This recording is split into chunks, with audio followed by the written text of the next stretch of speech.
This is the Spoken Podcast. I'm your host, Lance Twidwell, here inside the Spoke Studios with my guys, Trevor Twidwell Was good. and Eddie Ortiz. Yo. Episode 143 in full swing, full motion. We are so happy and so privileged to be here with you, whether you're live streaming, YouTubing, or podcasting. We want to thank you for tagging along with us as we continue to go down this insane road that we know as the NFL season in 2021.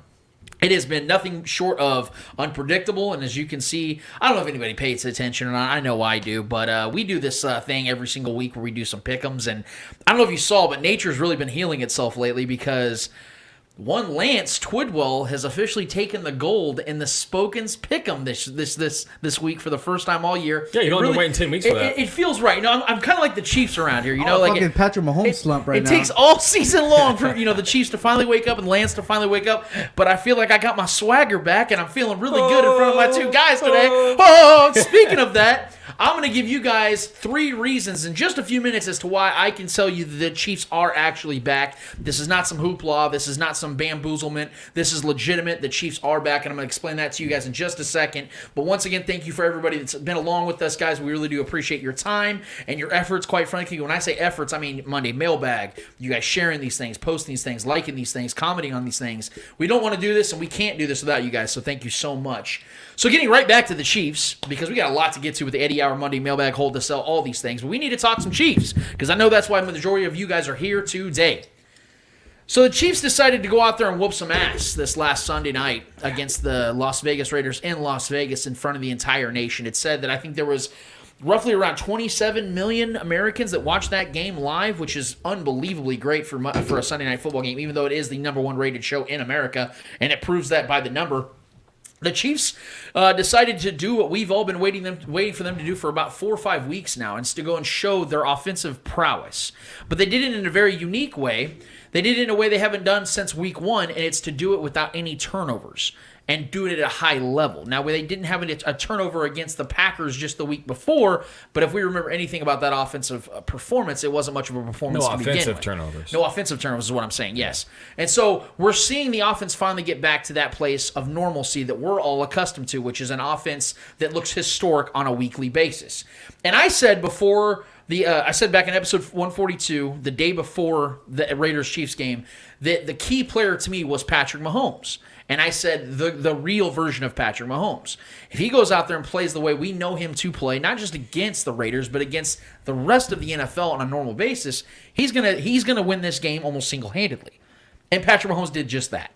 We saw a Patrick Mahomes that I believe has been waiting and fiending to get back on the field. Now, I will say this, because I have to stay very consistent in my criticisms as well. We saw Patrick Mahomes miss a couple big throws in this game. Tyreek Hill was wide open down the field. Demarcus Robinson was open in the end zone. There was a couple throws that he did miss that I think could have equated into walk-in touchdowns.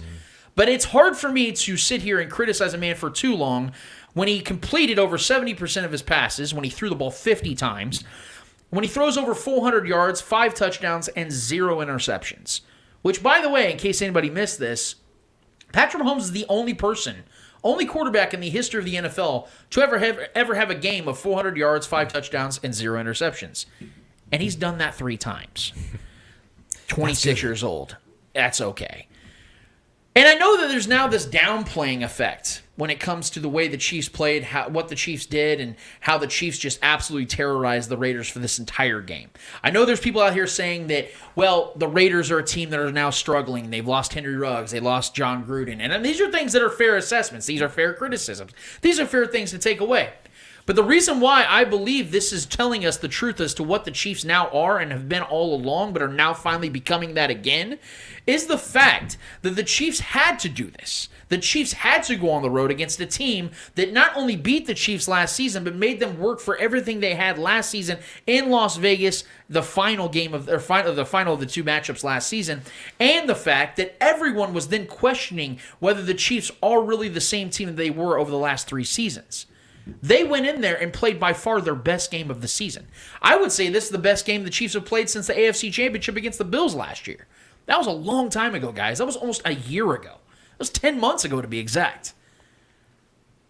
And for me, as critical as I've been on the Chiefs this entire season with all their struggles, I have to equally praise them for what they're now doing, because this is a what have you done for me lately league. It's a sport that we can only give you what they are giving us on a weekly basis. And I'm here to tell you guys, and we can break this game down if you guys like, because I have no problem doing that, because there's a lot of takeaways. But I wanted to start here and tell you guys why I am sitting here telling you today. Was it the November 19th, if I'm not mistaken? On November 19th, 2021, the Chiefs are back. They are back. 20. November 20th. Thank you, Eddie. I was one day off, but the message is the same. There are three reasons why I can tell you guys that the Chiefs are 100% back and are Super Bowl contenders once again. The first reason, Vegas says they are. Not only do they have the Chiefs as favorites in this week's matchup with the Cowboys, which we'll talk plenty about later on in the show, they have them as favorites against a Super Bowl contender in the Dallas Cowboys, with or without Amari Cooper. They were 2.5-point favorites when Amari Cooper was still set to play in this game. Vegas also, despite all the issues the Chiefs have had all season, they still have them as the 6th best odds of winning the Super Bowl, and only the Bills are the AFC team that has better odds than the Chiefs currently. So we can sit here and negate that and overlook that and roll our eyes at that, but Vegas, their confidence does mean something. It usually bodes well for whoever they say has the best odds to do something or have really good odds of doing something. And for a team that, yes, 6-4 is a good record but not a great record, and with the team that had the expectations the Chiefs had coming into the season, and with the turnover issues, the defensive issues, Patrick Mahomes getting his own head, a lot of coaching issues, things that we've seen that really stressed us out throughout these weeks, for them to still be sitting here with the second best odds to win the Super Bowl out of the AFC, that says something. That, to me, tells me something that Vegas understands, okay, this team woke up. This team is finally back. They're ready to take the reins once again. We'll see how that goes, but that tells me something. The second one, the offense hasn't turned the ball over in consecutive games for the first time all season, while the defense has forced a takeaway in 5 straight games and have forced a takeaway plus gotten at least 1 sack in 4 straight games. I told you guys that I needed to see the Chiefs go in a house and beat a legitimate offense for me to finally buy into this defense.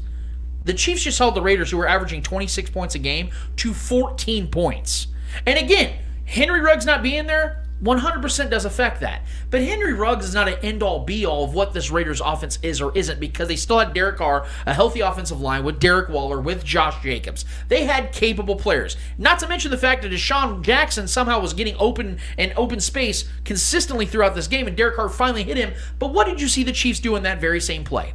Rashad Fenton decided, you know what, enough's enough, booted the ball out of Deshaun Jackson's hands, and Tyrann Mathieu, who should have got the pick to begin with, it hit him right in his hands, made up for it, recovered it, and ran the ball back for about 11 yards. This defense is playing opportunistic football. I think it starts a lot with Melvin Ingram, getting Chris Jones to come back in the middle of the defensive line, creating more opportunities for guys like Frank Clark, Jaron Reed, Derek Nottie, who all three had incredible good games and have had incredible months. Nick Bolton, Willie Gay, Tyrann Mathieu, Rashad Fenton, L'Jarius Sneed, all these guys have stepped up. It was such a great defensive performance that they made Dan Sorensen look good. That's how great this defense has looked over the last 3 weeks. Now again, when you're facing the Giants and you're facing the Green Bay Packers without Aaron Rodgers, you got to look good. But when you're going in the house of a Raiders team that at that time was still in the playoff picture, and they still technically are now, but I think the Chiefs broke them in this game. When you go in there and do not only what Patrick Mahomes did and have such a great offensive performance to where his left-handed completion wasn't even a storyline, and then you go out there and almost outdo that with a defensive performance they put out there, forcing multiple turnovers, sacking Derek Carr multiple times, which they didn't do last season, and holding them under 20, I'm going to buy into that. That's going to make me believe that this defense is for real.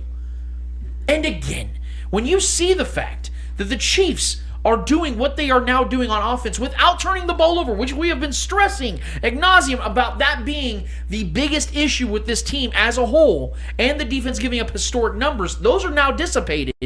How can I not sit here and believe this team is back? And the biggest reason why I believe and know that this team is back, it's because they believe they're back. Look, Travis Kelce's an entertainer. We all know that. We all know he likes to put on a show. This guy loves attention. This guy loves to be the center. He loves to go out there and put on a performance. But are any of us going to sit here and say that Travis Kelce didn't believe what he said with Paul Gutierrez at the end of that game? When he's shuffling around saying, I think I got my swagger back? When you got their backup to their backup quarterback sending videos and showing videos to Patrick Mahomes and saying, hey, this kid's saying he's got his swagger back. You guys do the same. That's a team that believes in themselves. And I told you guys, when Brett Veach went out there and got Melvin Ingram, despite the fact they whiffed on him in the offseason, that told me this is still very much in it. They still very much want to win. They have not looked at this season as a loss, even though at times this season I felt like it was a complete loss. This team didn't give up. And now that they went in there in a rival's house, regardless of how good the Raiders are, in fact, really are, they went in there and took care of business. It wasn't a close game for 1 second. It was 7-7 at one point. But within the first 2 quarters, the Chiefs were already dominating. And had it not been for a Mike Hughes fumble on special teams, and had it not been for a Harrison Butker missed field goal, the Chiefs would have blown them out in the first half. And it was a 10-point lead going into the second. So let's look at this team for what they are now, not what they've been. Because you cannot tell me that's the same team. Whatever the circumstances, whatever the situation is, whatever they got right, they are now right. And for the rest of this season, until they prove me otherwise, I'm going to believe this team is the team that should be the favorites out of the AFC. I know the Bills are a good team, and I know that they kicked the shit out of the Chiefs 6 weeks ago. But 6 weeks ago, Chiefs and this week's Chiefs are 2 very different teams. And I'm going to give them the credit they deserve. Trevor, what was your takeaway from this game? Man, so my biggest issues with this team since they've been on this offensive slump, specifically the offense, was just execution and discipline, and we've been struggling with that. And those are 2 simple pillars you have to have. That all starts in practice. That's why we are all questioning like what's going on in practice. Are we too lenient on these guys? The focus is just not there because the production isn't there, the execution on plays isn't there. Pat just doesn't look sharp. Everyone just looks lackadaisical, and all the turnovers and penalties, all these things were just piling up, and it was too much. So the past couple weeks, man, we've definitely been taking care of that. Outside of that one, Mike Hughes fumble on that punt return, that just can't happen. But I think the special teams made up for it with that trick or that fake punt. That was Tommy Townsend. That was such a great play. If you guys want to watch some porn, y'all want to watch get that off. throw. Absolute dart. But only 4 penalties for 34 yards. I will take that all day long. So that's discipline. That's discipline, man. And our guys were playing. The defense was getting there. The defensive front was getting there. A lot of times with just 4, and the blitzes were looking good when we did blitz. Coverage was great. Dan Sorensen got a pick. His first one since he got a pick in week 1 against the Browns. Yep. So, if you're throwing the ball, if you're throwing picks at Daniel Sorensen, it's a bad day for you. But yeah, man, overall, like quick execution, the quick plays, the hitting Tyreek, instantly, those quick outs, those are great plays. Running the ball 25 plus times again equates to what? W's. I mean, have yourself a day, Darrell Williams. My goodness. Receiving chops, rushing. The dude was just all over the place. He was eating the Raiders 20 up. touches for 144 yards and a touchdown. You know what I mean? So Travis Kelce, Tyreek Hill, and Darrell Williams. Pringle looked great, who I think needs to get more playing time over McCole Hardman. If we're being honest, he just looks better. I think he's the receiver at this point. That's the only problem I've had so far is just the lack of production from McCole Hardman. Granted, Travis Kelce or Patrick Mahomes has been missing him on some plays. There's been a couple plays he could have had some big plays this year. Pat's just missed them. But I think Pringle's just a better route runner and better receiver in my mind, and better with the ball in his hands. Oddly enough, saying that, but Pringle looked good. He got himself a touchdown. Tyreek was, I think, the player of the game. Tyreek was incredible, man. I know Darrell Williams had that great catch, but rewatching the game and watching those routes that Tyreek was running, dude, he was just out there schooling those guys. Just his quickness is, you can just see his quickness was just way. Granted, that's a weekly thing, but he's the. Him and Kelce, they've got to eat for this offense to work, and that's what they did. And moving forward, that's exciting to build on because for some reason we felt like there was a couple of weeks there where we felt like this offense might have been broken. So that was just something. Obviously, they needed to see it more than we did, but as a fan sitting there watching it, man, we watched it together in our living room here, man. We were that's about as joyful as we've been all year, and it had to come at the best time too against the Raiders. But yeah, this game overall was just so fun from the jump. Our offense was moving from the jump. That first drive was great, moving the ball around. Defensively though, man, I think this defense. I think the last 4 weeks, this defense has been a top 10 defense, maybe better at this point with as far as points allowed, yards allowed. I mean, dude, what was my biggest thing I said when we were prepping for this game, talking about this game last week? Stop the run. Yeah. 50 rushing yards for Raiders. 50. That's a run-first offense. And I think Derek Carr had like 13 of those. Yeah, that's a run. Yeah, Josh Jacobs was absolutely a non-factor. And what did that do? If we're putting up points on the board and we're stopping the run and they're not allowing them to have play action, Derek Carr's done. Like, I'm not shitting on him. He's a talented guy. He's got a great arm and great arm talent. He's got a very good, accurate arm. But when he doesn't get that rhythm and that comfortability to play for the defenses to fight on the run, and they know they can just hone in on him, he's in trouble, man. And that was a big statement win in Las Vegas with that ruckus crowd there. Granted, there was a shit ton of Chiefs fans there, so shout out to those Chiefs fans, man. We heard them the whole game. Those Chiefs fans were just on it. So overall experience, man, it was just, as a fan first, not even like analyzing the game. As a fan, it was just fun. We just needed that. It was just like a breath of fresh air. But yeah, man, overall, offensively, we're just clicking. And defensively, this is something definitely to build on, because that's not a bad offense. That's a good offense and a good running back and a good O-line that's been running over a lot of teams this year. Yeah. And we held them to damn near nothing. 50 yards is nothing, man. So to our 94, we almost had 100 rushing yards on 25 attempts, and Pat didn't run at all. That was all our running backs. I think the offense is working, man, with the quick outs, the quick plays, execution. And then those little couple passes to Travis Kelce in certain spots is just huge. The offense definitely, with the swagger back being the theme, that's saying it lightly, because this offense just looked, after every throw, Patrick Mahomes was out there just swinging his arms and yelling, and like, it was just good to see that back, the animation from this team, because we know that's what these guys are. They're a bunch of younger guys. We have that animated bunch. And that's what I want. Just be themselves, do what we do. But that balanced attack was key for the offense. And if we can move forward with that and this defense is clicking like they are right now, Melvin Ingram being a great addition so far, getting some good pressures on good times, that's something to build on, man. I'm excited to talk about this next game for sure. All right, talk about Melvin Ingram. We have 3 comments on Facebook. Says, Melvin Ingram is the missing piece on defense. Ingram has opened up so much for the entire defense. Ingram has opened up for Jaron Reid and Chris Jones. Both Derek Carr and Jordan Love have been under a lot of duress since Melvin Ingram has been on the Chiefs. Yeah. Yes, man. Just after that, yes. Melvin Ingram seems to be that missing piece that the Chiefs were looking for. That veteran key ingredient. That the Chiefs were missing. Yep. That little pepper on that, just a little salt bay, baby. Exactly. That the Chiefs were missing. And then Chris Jones coming out, I believe yesterday, saying that the defense starting to click, pretty much being and putting that pressure on that quarterbacks that they were missing in the first few weeks of football. Yeah. Man, this defense in the past 3-4 games has increased every single game, has played better every single game.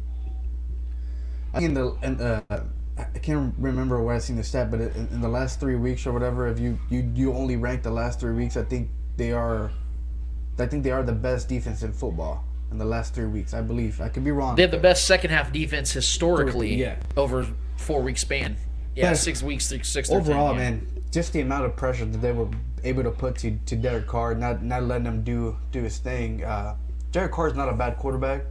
He's not a good quarterback. He's a great quarterback. He has been a great quarterback this season. This season, That touchdown throw to Edwards was a great throw. He's proven it this season that he's not just a good quarterback. He's a great quarterback. Yeah. And the way that the defense was able to put that pressure on Derek Carr and force him to make those throws, and with Derek Carr is just getting that first hit on him. Yeah. As soon as you get that first hit on him, you kind of like limit his abilities on the field. And I believe that's what the Chiefs took advantage of. They kind of went in early and they put that pressure. They were all over him for early, and I think that's what limited him throughout the whole game. A lot of people are saying that Henry Ruggs a big loss. Well, yes it is, but he was only having, I believe, 3-4 receptions a game for like 100 yards. So it's big yards. He's a boomer bust player. Exactly, but he's only getting 4 receptions a game. So it's kind of like it's not changing too much, but it's changing your deep plays. You still have your tight end Darren Waller, who is a fucking beast, and the Chiefs being able to shut that down. The running game, the Raiders didn't even have a running game. Yeah. 50 rushing yards. What running 50. game? Right. And that's what makes me so happy about this defense, because I believe since the Derrick Henry game, this rushing defense has been phenomenal. Has been able to put the run defense down. Yeah. They haven't let no running back just run through them since the Derrick Carr game. I mean Derrick Henry. Derrick Henry. So this defense is playing great. Offense wise, this game was it was the best game that they've played all season.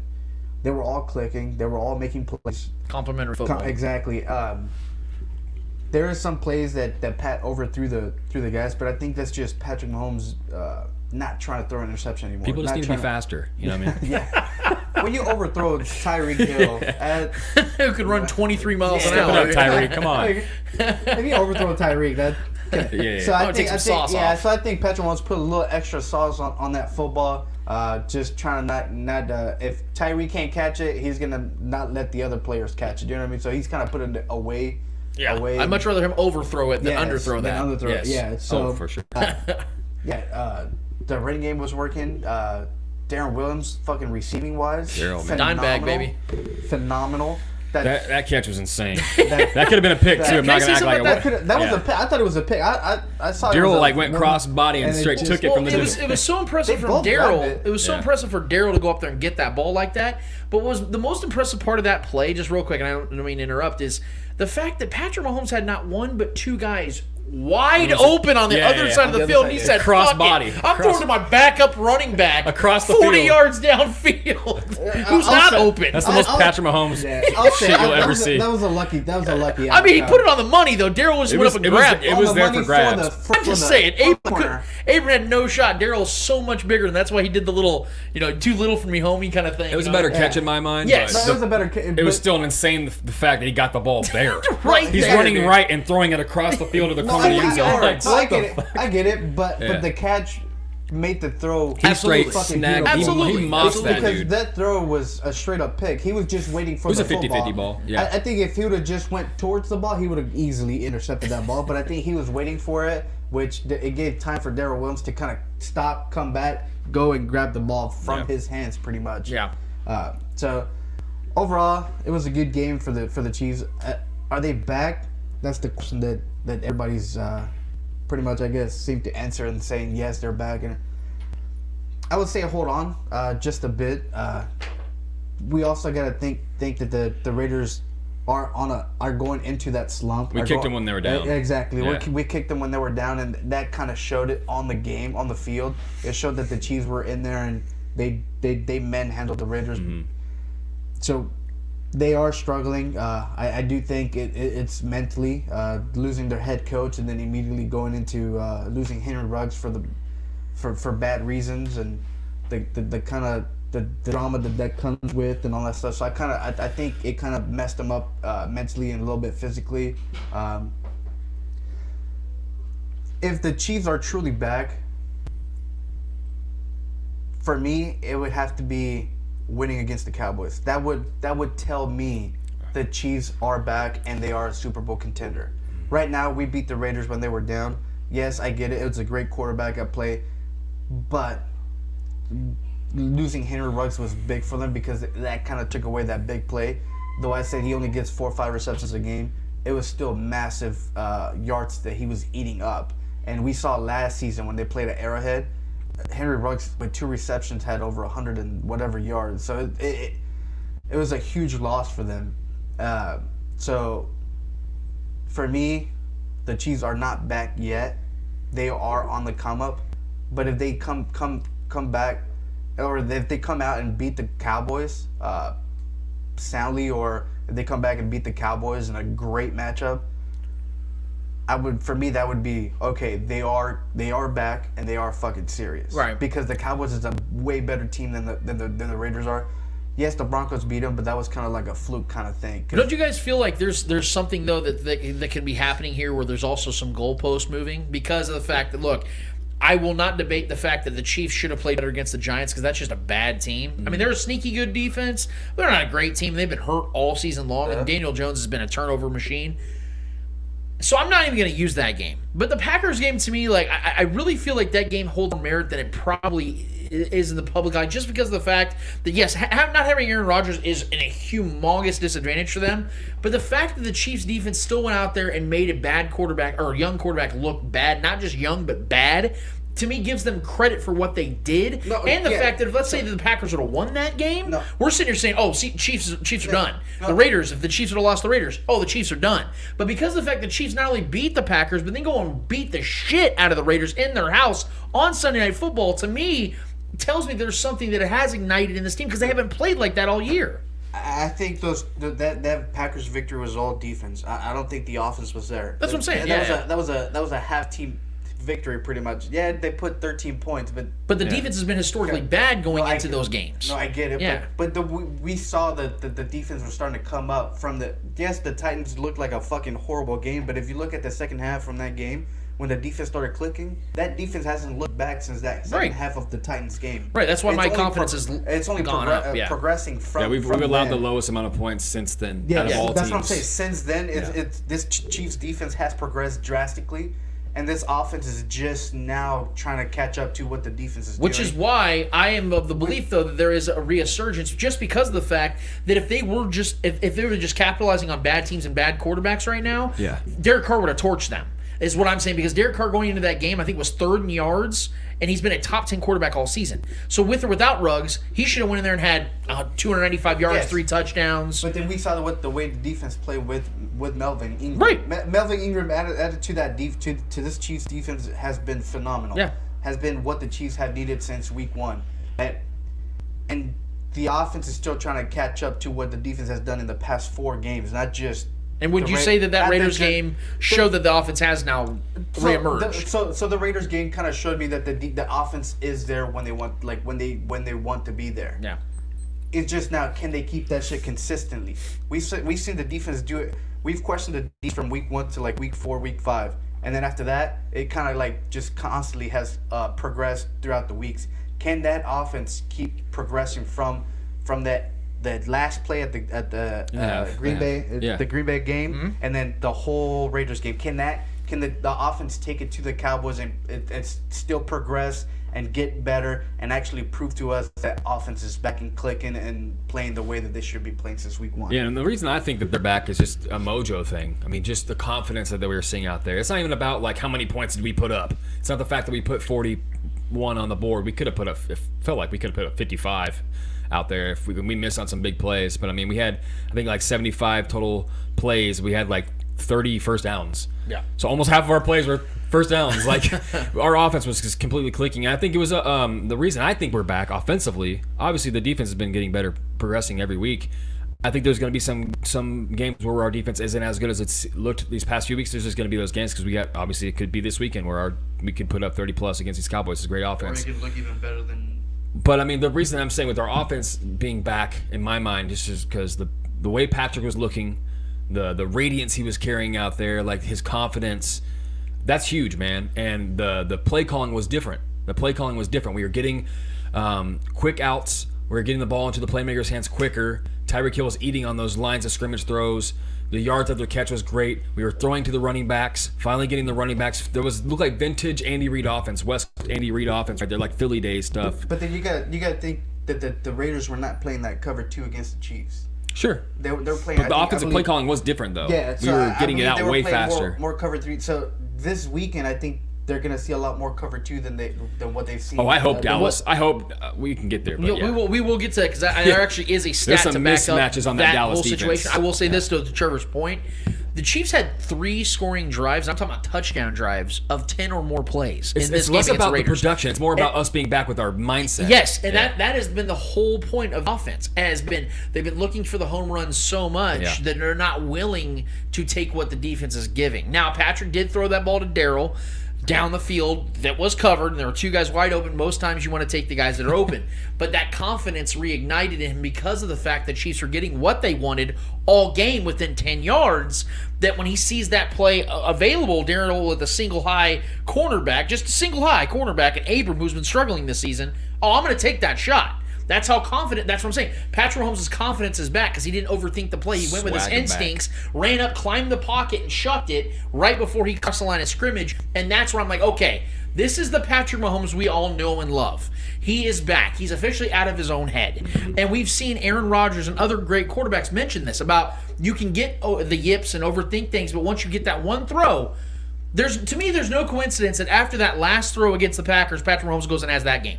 There's no coincidence. And again, that's the kind of game that more times than not, you should struggle and have a close game because that's a team that knows you better than anybody and has been building their roster for the last 3 years to beat you. Yeah. The Raiders have been building their offense and then their defense to beat you, and you go and beat them by 3 scores. I think the entire league has, but yeah. Or 4 scores, actually. So the point that I'm trying to make is that's why I believe that this was the perfect representation. Now, they still got to go and prove it against Cowboys because the Cowboys, to me, outside of the Bills, are the best team they're going to face all season. Oh, yeah. So might be the best there we go. So there you go. That's what I'm saying. That's why that's what I'm saying. Like if the Chiefs are truly back, like everybody's saying, they would have to win this game.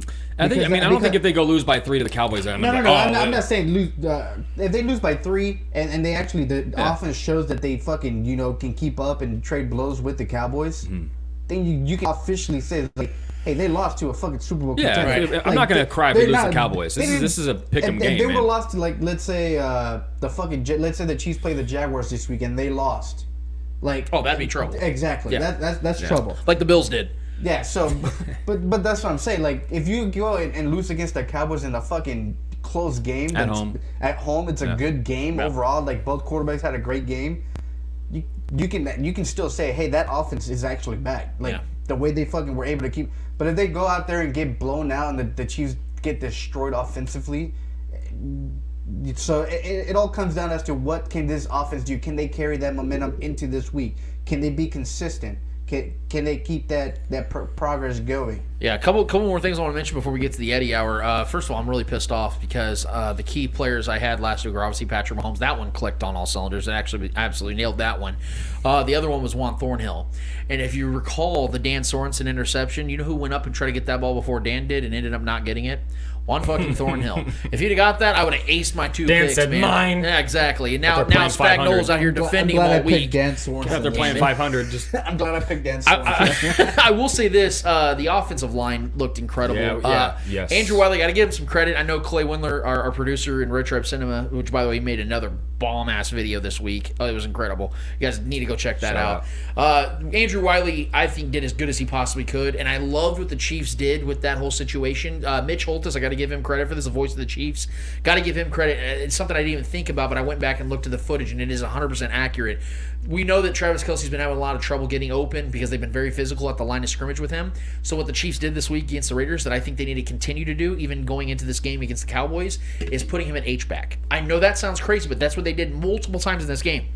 Yeah. They had him at H-back to chip Max Crosby because they knew Andrew Wiley couldn't guard him all game long one-on-one. So they had those chip with Travis Kelce, who's an underrated blocker. Did it a few times too. Yes, he did. But Travis Kelce blocked several times in this game, and what it also did is it allowed him to free himself up when he would hit the pass rusher and bounce out, and you saw Patrick Mahomes utilize that. Yep. That's going to get Travis Kelce back into rhythm, and that's why he had his best game in about 5-6 weeks because they were moving him around and shifting him into something else. Well, it allows him to get physical first because he's been getting roughed up at the line of scrimmage when the corners and safeties are checking him. So he's been getting kind of bullied. And I will say this, guys. Our guy Tyreek Hill is putting up historic numbers. Just watching the film again. He's 2 touchdowns away from having the most touchdowns since Jerry Rice in their first 84 regular season games. 2 touchdowns away. If he has that this game against Cowboys, he will have the most since Jerry Rice, more than Randy Moss. Okay, more than Terrell Owens or any of the greatest ever. It's pretty good outside of Jerry Rice. Pretty good for a kick returner. Receiving touchdowns through 94 total games because the playoffs are included. Antonio Brown had 31. Chris Carter had 35. Michael Irvin had 37. Tyreek Hill has 57. He's better than all of them.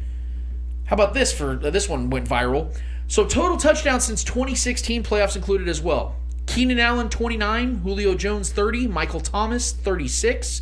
DeAndre Hopkins, 49. Antonio Brown, 51. Mike Evans, 57. Devontae Adams, 67. Tyreek Hill, 69. Hey, Nice. This guy is putting up historic numbers, man. I really hope that we understand what the greatness and the magnitude that we are witnessing, because it seems like Tyreek Hill, because of the fact that he plays with Travis Kelce and Patrick Mahomes, that it almost gets negatively negated from his abilities and what he's done. But people forget, this guy played 2 seasons with Alex Smith and had 20 touchdowns with Alex Smith. People forget that of his 69 touchdowns, 20 of them came before Patrick Mahomes was even here. So it's such a weird dynamic that we have, man, when people say, well, Patrick Mahomes is so great because he has Tyreek Hill and Travis Kelce. Oh, well, Tyreek Hill's so great because he's got Travis Kelce and Patrick Mahomes. Oh, well, Travis Kelce's putting up great numbers because he has Patrick Mahomes and Tyreek Hill. Double-edged sword. Like, what do you do here? Because, again, we didn't say this shit when Tom Brady put up his best numbers with Randy Moss or Gronkowski or Julian Edelman or Wes Welker. We didn't talk about this with Peyton Manning when he had Marvin Harrison and Reggie Wayne and Dallas Clark and Demaryius Thomas and Julius Thomas and Eric Decker and Wes Welker. No one talked about that. But Patrick Mahomes has these weapons, and all of a sudden we're taking away from the weapons. We're taking away from Patrick Mahomes. The fact, all I know is that Patrick Mahomes has 2 surefire Hall of Famers, first ballot Hall of Famers, and Tyreek Hill is going to be 100% paid when that time comes, and I hope it's this offseason so the Chiefs can get out ahead of it, because they got some big names to fill with Orlando Brown Jr. and Tyrann Mathieu as well. Also, I want to say shout out to Noah Gray finally getting his touchdown. Man, I was so happy for him. Even though I picked Travis Kelce as my guy to score, I thought he was going to get maybe a couple touchdowns, but I would gladly let Noah Gray get that one. It was funny that possession. They tried to throw the ball to him. Well, he got a reception, and then there was a couple missed throws on that same possession. But that whole possession, it was like they were trying to get him a touchdown, and they succeeded. And that so says it was something, cool to see that. It says something that Patrick Mahomes threw 2 of his 5 touchdowns, or 3 of his 5 touchdowns, to guys that most of the nation doesn't even know. Pringle, Darrell Williams, Pringle, and Noah Gray. Yeah. 83 shades of gray, man. But that's vintage. That's the vintage offense we were talking about. Yeah. Spreading the ball around. Get it to your main guys the most, but spreading the ball around when he gets in the red zone. Hit guys. That's why I've been waiting for Josh Gordon to get his. Maybe it'll be this week, but it's just, because Josh Gordon's been starting. And to see something, we haven't even mentioned Andy Reid, but I want to say this real quick and we're getting to the Eddie Hour.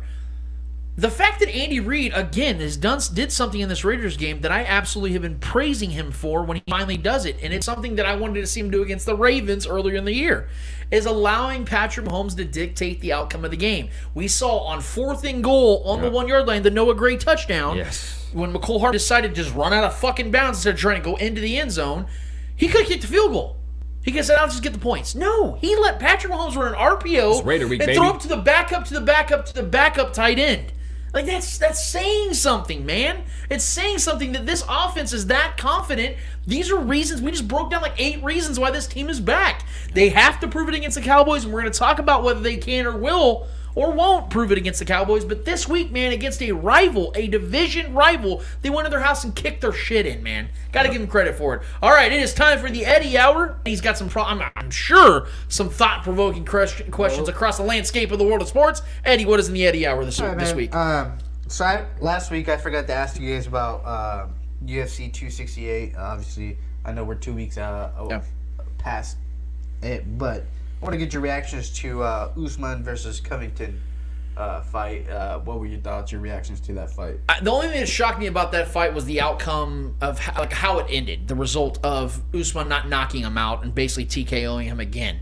It went to the cards, but he was unanimous. So he beat his ass. He just didn't finish him this time. I'll give Colby Covington this. He got his ass kicked a little less this time. But I felt like this was a waste of a fight for Usman, to be honest, because I know Covington worked his way back up and he deserved, quote-unquote, the fight. But I don't know how anybody could have honestly saw that fight going any differently than Usman winning at a convincing level, because he's just that much better of a fighter. And I really hope that Chimaev, my guy, Chimaev from Russia, gets an opportunity to fight Usman this time, because he's 10-0 so far, hasn't really fought anybody proven, and Usman needs a real challenge. And I think that Nate Diaz is starting to get involved in some conversations with Chimaev, and I hope that Chimaev gets that fight with Usman. But Usman right now, guys, I honestly do believe he's the best fighter in the UFC. The dude's, what has he won, 13 straight fights? Something crazy like that? He knocked out like 10 of them? I mean, he's dominated everybody he's fighting. He's just a miniaturized version of John Bones Jones at this point. He is one of the greatest fighters in UFC history. It's unbelievable what he's done to this point of his career, and I don't see him slowing down anytime soon. Yeah, I mean, I think we all expected Usman to win, and that's what took place. I didn't get to watch the fight, to be honest. I was at work. I got called in to work some overtime that day, and it's been a crazy past couple weeks for me at work. It's been very busy. So I didn't really get to watch any of that card at all. I just kind of kept up with it statistically on my phone. So as far as my opinion on it, I didn't really get to watch it. But Colby Covington's still a bitch. Oh, I'm sure he's somewhere crying and bitching about LeBron James. Him and Enes Kanter are hanging out together crying about LeBron James. Long leg Jason Biggs. All right, now we'll move on to last week's UFC fight night. Yeah. We had Max Holloway fight Yair Rodriguez, and obviously Max Holloway won in decision after 5 rounds. I want to get your thoughts. It was good to see Max Holloway get back in the swing of things, man. I know he's been struggling of late in his career. He's had, I think, if I'm not mistaken, he had, was it a PED situation that he had? Or was that TJ Dillashaw? I always get their situations mixed up. It may have been TJ Dillashaw. But to see Max Holloway get a victory at that level again, I'm a fan of guys that have redemption stories, and he's really redeemed himself because I know he took a couple L's. He's still one of the funnest fighters. Still one of the best. Yeah, he's so fun. It's like watching a bar fight sometimes. Yeah. You know, the way that he's like lets guys brawl back and forth. I'm happy for him, and it's good to see big quality fights like that again because the UFC is in dire need of that with Conor McGregor, the face of their organization, out right now, not fighting. I think it's great to see him, Max Holloway, and guys like that reignite some interest for the casual fans, because casual fans is what you want. There's always gonna be those core followers. You want to get the casual guys back, and Max Holloway is the type of guy that can do that. Yeah, I've always been a big fan of Max Holloway. I love his free flow fighting style.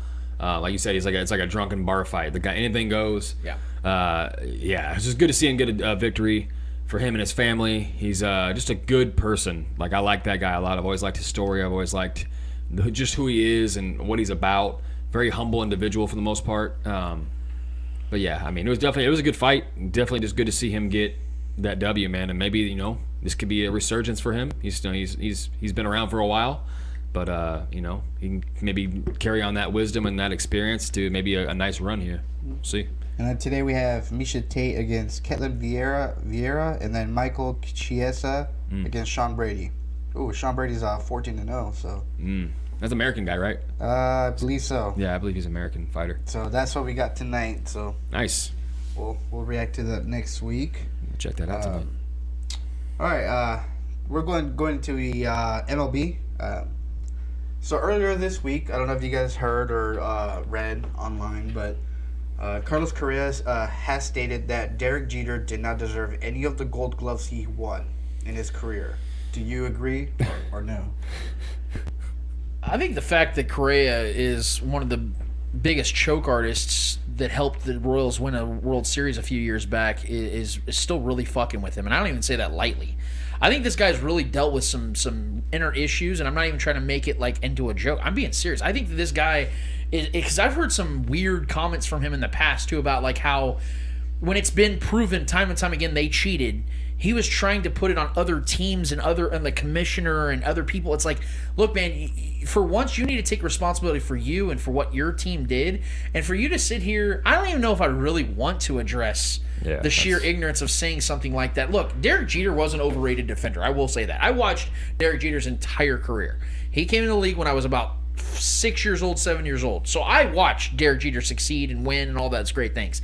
He played for a great franchise, the greatest franchise in American sports history. He obviously had great star-studded, talented rosters around him and lineups around him and made his job easier. But one thing Derek Jeter did is when the lights were the brightest and the stage was the grandest, guess what he did? He showed up like a motherfucker. In fact, all the way to the end of his career when he was 40 years old, the last at-bat he ever had, it was tied 5-5. I'm sorry, 2-2, ironically. His number was 2. And hits a liner opposite field past the second baseman, which was always his go-to. Game-winning home run, or game-winning hit. When he hit his 3,000th hit, he went 5 for 5, and the 5th one was something he doesn't do very often. Hit a home run, and he pulled it. Derek Jeter was special, man. Derek Jeter is one of the most special players. You can't tell the story of baseball without Derek Jeter. And this game has been around for over 150 years. And for you to be one of the guys they have to put on the Mount Rushmore of telling the story, for me to sit here and say that he didn't deserve something, look, man, that dude was as successful off the field, if you know what I mean, as he was on the field. You want to talk about that dude? You want to tug at his coat strings? You better come with a heavy bag, and Correa hasn't done that yet. He hasn't proven himself to that degree. So until he gets himself gets himself in the Hall of Fame, wins about 5 championships, does a lot of things that Derek Jeter does, I don't want to hear from this dude. I just really don't. I don't even understand like the context of that statement and where that even came from, why you would even say that. Like, I 100% think he does deserve everything he got. I think he was one of the most marketable and noticeable player of notoriety amongst MLB legends. I mean, Derek Jeter is one of the most iconic players in MLB history. Especially in New York in a market like that, and he's a big part of the success during his era because of of who he was. So just from I'm not a big baseball guy, but just from the times I've watched Jeter, like you said, when the lights are the brightest and the moments are the biggest, Derek Jeter was always a guy that you can count on, man. That's just a silly statement in entirety. So I don't even understand why that's even being said, to be honest. All right, let's go into football now. Cam Newton is set to start this Sunday for the Panthers. I want to get your thoughts on that. I love this. I love stories that come full circle, and I think this is one of those. I don't think anybody honestly can sit here and have a straight face and say that they thought that coming into this season that we would see Cam Newton as the starting quarterback of the Panthers again. I think we all thought, okay, Sam Darnold's going to buy some time, and then the Panthers are going to try to trade as much as they can to get Deshaun Watson or go and get a guy out of college or trade for another big-time starter. Under no circumstances did I even think Cam Newton would be back in the NFL because I didn't think he'd be vaccinated. I didn't think he was going to do it. So I'm going to give my hat's off to Cam for what he did, for making sacrifices that he wasn't comfortable with to get himself back in the league, and poetic justice served itself, man, or he's back home doing what he does. And I do believe that to some degree Cam is back. Do I think he can throw the football like he once did? No. He's nowhere near what he once was in 2015 when he threw for 35 touchdowns, rushed for 10, and became one MVP and was one bad fumble away from winning the Super Bowl. Like, I don't think he's that guy anymore, but is he good enough to get this team maybe in the playoffs? Yeah. Because the way they're built, the way this offense can run through him literally, where you have Christian McCaffrey finally back and finally healthy. You have these weapons around him finally. Moore. Yes, dude. You know what I mean? Like you get Kenny Anderson. These guys are back, man. Robbie Anderson. They have these guys back to where they can utilize Cam's strengths and try to push away his weaknesses, which are throwing the ball downfield. They run the ball 30 times a game. They're still going to win games because they're so effective at running the ball with that offense and the offensive style. I think it's good enough, and I'm excited to see him in because it's a good story. It's a good uplifting story, and if we know anything about the world as a whole, we need stories like this, man. And to see him say, I'm back. Man, I don't know about you guys, but as a football fan, as a Cam fan, as a football fan, I don't know how you couldn't just absolutely love that. We were pumped watching that shit, man. I love Cam Newton so much. His first 2 plays as a Panther again were touchdowns. That's fucking awesome, man. Yeah. Let's go, dude. I love it, man. He's just great for football. Similar to how Marshawn Lynch was great for football. You don't want to see those guys go away. Those personalities, the Shaqs, the Chucks, all these guys, they're very unique in their own way, and Cam is definitely that. I mean, the guy is an extremely unique player, the way he plays the game, and just as an individual, post-game, pressers, everything. The guy is just great. He's like the little Nas X of the NFL. He just pisses so many people off with it. I'm serious. Like, him just being him pisses so many people off. That's a good take. Can you believe what Cam Newton was wearing at his press conference? Like, we give a fuck. And he's very aware of himself. Yeah. That's why I love. He leans into his just individual, like the way he is. That's why I love him, because I respect that shit so much. That's why I loved Marshawn so much. You take care of your chicken. Like, he just said shit so. You know why I'm here. Yeah, he just always was like this hood dude that was always himself. Yep. It's so great. But yeah, I love Cam Newton. I'm a big Cam Newton fan. I always have been. So the irony how this has all come full circle is it's a cool story. When I picked the Panthers as my dark horse team this year, I didn't think they'd be on their third quarterback, and their third quarterback would be Cam Newton. It's just a strange event how all this has kind of transpired. But I think this is good for the Panthers. I think he's got the veteran knowledge. He knows how to run an offense like this, and this offense is built for him because he still has a good deep ball. He's just not very good at throwing the intermediate throws. So his accuracy is going to struggle, I think, with that. But he's got great deep ball guys in DJ Moore and Robbie Anderson. And then he's got a guy by the name of Christian McCaffrey. If he can stay healthy, that's a good team. And that defense is still solid. Granted, I think Burns is out. But, yeah, that's a good team, man. Moving forward, they could do some damage. I'm always a believer in Cam. So I'm excited to see what he does with this little chapter here in his life. I want to get your thoughts on the whole fucking drama going in Tampa Bay with Antonio Brown allegedly faking a vaccine card for the NFL. Oh, it's the most Antonio Brown thing ever. The Buccaneers they are moonwalking like Bill Jackson in his prime, dude. Yeah. Like, you saw Bruce Arians' presser yesterday. Aaron Rodgers' situation was bad. Like, Bruce Arians is way worse, dude. Bruce Arians was basically translating that I'm lying to you guys to cover for my guy because he said, "Oh no, we've been ahead of it. We had all the documentation." They had to have known. Bullshit. Yeah. You can't tell me, man, that some chef is the only one that knew about this, and he's mad because that Antonio Brown stiffed him on some money. If that was the fact, why did it take this so long for the chef to come out with this? No, there was a scoop, and the scoop came out, and if it was not legitimate, we would have had this debunked by now. We'd have said no, because it's very simple. You can prove that someone's been vaccinated. You can have the actual database show that information. If Antonio Brown was genuinely and accurately vaccinated, we would have that medical record. Now they don't have to show it because that does go against HIPAA violations. Yeah, that would be a HIPAA violation. But we can confirm it. It would be confirmed, and it has not been confirmed because it never was an actual situation that took place. Antonio Brown is not a vaccinated player. It's that simple. And if you get caught like this, like I put on Twitter, by the way, I said who knows this. what's going to happen. I said, I can't wait for the NFL to take out their Aaron Rodgers frustration on Antonio Brown. Because they didn't want to do it to one of their great white knights. You know, Aaron Rodgers is too marketable and too valuable to the league. But Antonio Brown, we've been waiting to suspend this motherfucker. Yeah. He's a little bit easier, that's if true, you know what I though. mean. He's got a track record of some bullshit. And so the NFL's probably been waiting to get his ass. And so I think that's what's going to happen. I'm not sitting here saying he's going to be suspended for the rest of the season. He's going to probably get a hefty fine. The Bucks are going to get a hefty fine, and they're just going to. He's already out right now, so I mean, suspending him games. I don't think they're going to suspend him, but I think that I would be shocked if they don't suspend him like $350,000. I just don't know if there's actual. Is that illegal to do that though? 100% illegal. So maybe there's actual legal action that the government. Because you have to against think him. about your teammates and people around you that are trusting that you're vaccinated. let alone the league. Close So the contact. government made it a felony if you falsify, if you fake a COVID vaccine card. Yeah. So It's like having a fake. that That's like having a is- fake passport. Yes. That is a fucking felony. Like, you can go to jail for That's what I'm saying. So this is a bigger issue than just within the Shield. Yeah, like, this is not just the NFL. The government can easily get involved into this this would be his shit. first run in with the law. I mean, Well, and this might just be literally the first layer of the onion. Where, Antonio Brown didn't have one? How did that happen? Well, it comes to find out that Tom Brady may have known about it, and it comes to find out Bruce Arians knew about it, and it comes why to was find the out the chef Bucks so knew about hush-hush it. till now? And exactly. Because if we know anything, why is Antonio Brown in Tampa Bay? And I'm not trying to sit here and theorize anything, but there are legitimacies to who and what knows about this situation. Is he injured? There's a lot, man. I'm telling you, there's a lot going on, fellas. Now that shit becomes a theory. Like, is he really injured? Yeah, we'll let the process play itself out. shit. But walking boot my ass. I mean, because think about it. Now that since Aaron Rodgers decided to say I'm immunized and not being immunized, now it's fair play, dude. Ooh. Any situation like this that comes out, you have to be able to say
up, Lance. Slowly getting there. Lance is up. All right, we're back. I think we're back. All right, we apologize. We had some technical difficulty, guys, but we are still in the Eddie hour. We're going to keep moving along. Eddie, what is the next question that you had for me, man? All right, man. We did talk about the Antonio Brown. Hopefully, you guys heard all the Antonio Brown stuff. But we're gonna move on into the possibilities that the Chiefs have with the Royals moving downtown and Chiefs owner Clark Hunt coming out yesterday, kind of speaking on it and saying that with time comes change. And I think that's something that the city's not used to change. So what are the possibilities of Arrowhead when the Royals move out? Yeah, I'm so excited about this because we can finally have what I call Chiefsville, where it's kind of like what the Patriots have at Gillette Stadium and Patriots, we call it Patriots Place, where they have like their own mall and theater and like their own Patriot shop, basically, and it's just the entire Patriot experience. The Chiefs can have this entire Chiefs experience now, where you go to what is currently called as a Truman Sports Complex. You can actually go now and have basically an entire Chiefs experience of just nothing but Chiefs. They'll have a Chiefs-themed hotel across the streets. There's endless possibilities that could come with this, and it excites the living hell out of me, man, because this is how it should have been all along. I know that the Royals back then, 50 years ago, they had that situation. They've been in relationships now for 5 decades with the Truman Sports Complex, but man, we all know that it's just such a better situation when you have baseball downtown. You have the bars, you have all these other situations. Yeah, you have the train going to and fro. Yeah. It's just that much better. And so now I think it's better for both teams to kind of part, where you're still in the same city, but you have your own little separate entities in space. Because, like I said, with the Chiefs still being the heart and soul of the city, you get an opportunity to really just make your own situation with all this space. Like, honestly, as bad as traffic can get at Arrowhead a lot of times, it's still one of the most functioning areas in all of the NFL because a lot of ballparks, a lot of stadiums, rather, for their football teams are right in the heart of their downtown. So it's really hard to find parking. It's very cramped. With the Chiefs having Arrowhead way out there outside of downtown, about 5-6 minutes outside of downtown, you can just create your own little space out there, your own little bubble, and you could, like I said, you could have your own hotel out there, it's like your an own amusement mall. park. Yeah, you could just have this whole experience where you maintain the tailgate experience, but if you want to go check a movie out real quick, you want to go check out some history, you want to go to the restaurants, you want to go to the bars and all these other things, you can have that before these games, and I think that's nothing short of incredible, and I know the Chiefs are chomping at the bit for this. They cannot wait for that lease to come up from Kaufman so they can blow that out, do whatever the hell they want with all that space. I cannot wait for this, man. It's going to be awesome. Yeah, I mean, just look at all the renovations they've done inside the stadium, just the past few years with the Chiefs Stadium.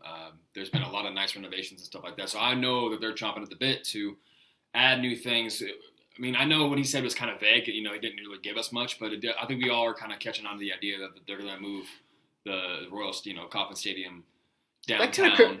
That kind of confirmed it, ain't it? I think so. In a way. It was still vague. It was vague, but he kind of made it seem like with time comes change. Changes coming. Yeah. Which I think this is. I mean, and if we want to be just honest with ourselves, if we want to capitalize on what we have right now in this Chiefs era, the era of the Patrick Mahomes era, we want to take advantage of that as best we can. Is get everything out of the way, center this completely around Patrick Mahomes, the run that we have right now, the future, the other runs that we're going to have with him in his long career here.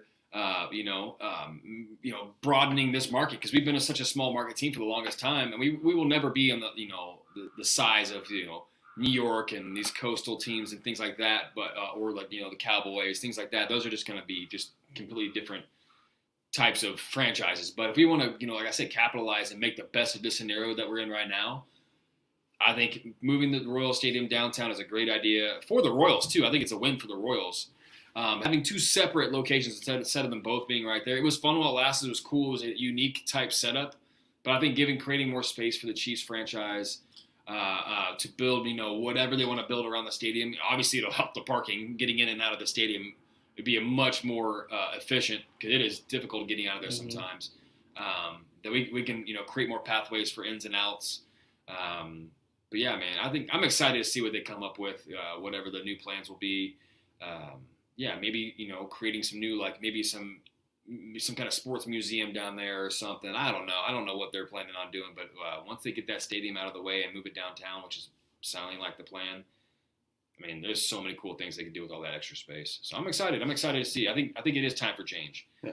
I think it is. Yeah. So I think the city needs a refreshing change of certain things and locations. I said it before, and I'm gonna say it again. I think Kansas Cityans hate change because they're not liking the whole thing of roads going to a downtown. But I think that's better for local business, and that's better for the city, I think, in general. A lot of people are complaining about traffic and all that stuff. I mean, look at the Garth Brooks concert. Exactly. I mean, you go down there to Garth, and there's traffic at any kind of event. There's going to be traffic, regardless. The Big 12 tournament down there. It's like the Chiefs and Royals are so far out, and there's still so much traffic out there when there's games. But I do think that Kansas Cityans are afraid of change, and when something changes, they immediately react to it in a negative way. Kind of like the new stadium that's going to happen in downtown with the female soccer. It was seen with it was a great idea, but it's been received by like so much negativity because a lot of people are like, oh, I used to go to the park all the time. Yeah, keyword is used to. Do you go there now? Right. Like, I don't see that. Like, I drive through that park almost every single day. Yeah. There's literally maybe 3 people in that whole entire park. It's only a good thing, man. Yeah. Progress. It's progress, and it's change that the city needs. And I think this opens up possibilities for Chiefs could be a new stadium for Chiefs. Kansas City's always been known as a rural city. Yes. You know, we're flyover country. I think not just Patrick Mahomes, but in a broader, even broader than him. We're trying. I think the Hunt, the Hunt family and other people, bigwigs and boosters of the city are trying to make this more of a major city. Well, yeah, major city, grow the city. Yeah, there are drag nets that you do to create more events, and we're trying to get the NFL draft here, things like that. Once we start becoming that kind of city, that's only going to be good for the city. Because now you have sporting, you have NASCAR on this side of the river. Mm-hmm. On the other side of the river, you got the Chiefs, the Royals, and then you got obviously T-Mobile Center. So if the both cities kind of combine and kind of help each other grow, this could be a major city in years to come. So it's going to be interesting to see. It's the glow up, baby. It's glowing up. It's going to be interesting to see what we come up with as to that with the whole situation. Okay. Let's see where. Oh, last question. I think this is going to trigger Lynn's. About time. Thoughts on the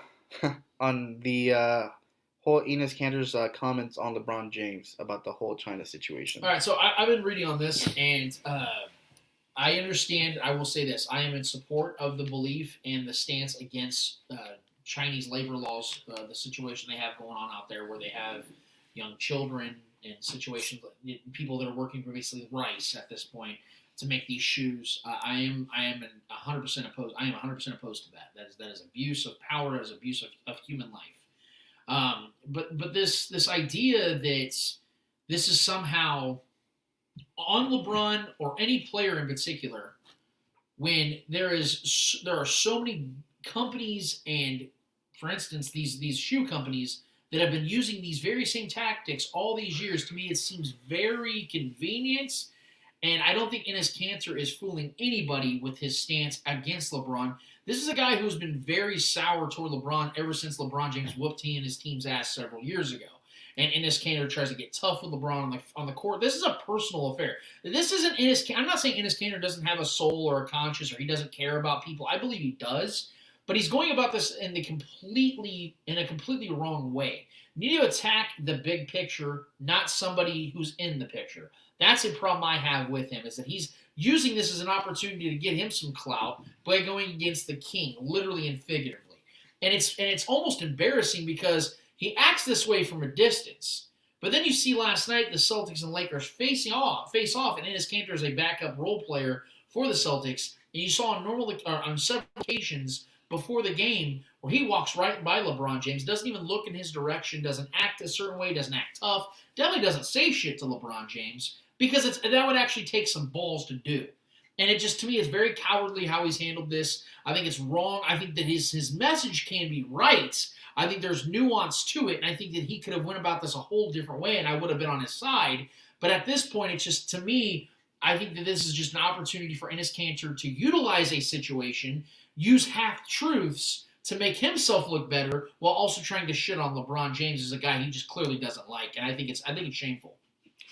Yeah, I didn't read too much into it. I was busy at work when all that was coming out, and you guys were talking about it on the thread, so I didn't really dive into it and read it word for word. I knew he was wearing some Jordans, right, with some words. He has LeBron James bowing or getting crowned by the Chinese emperor or whatever. Well, I think he's worn 2 different shoes like that. Yeah. And one of the shoes he was wearing, talking about, slave work, stop slave work, or whatever, he was wearing Jordans.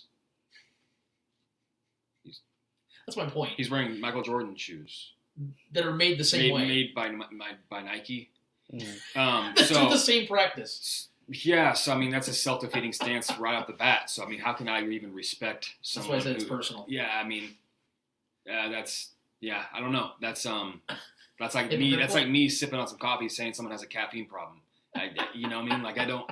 I can't respect takes like that, especially with the guy that has a past of trying to come at LeBron sideways all the time. This is just pure nibbling at the nuts type of situation where he's trying to, can I have some? Can I have some? That's what this is like. This is that's a peasant take, man. Yep.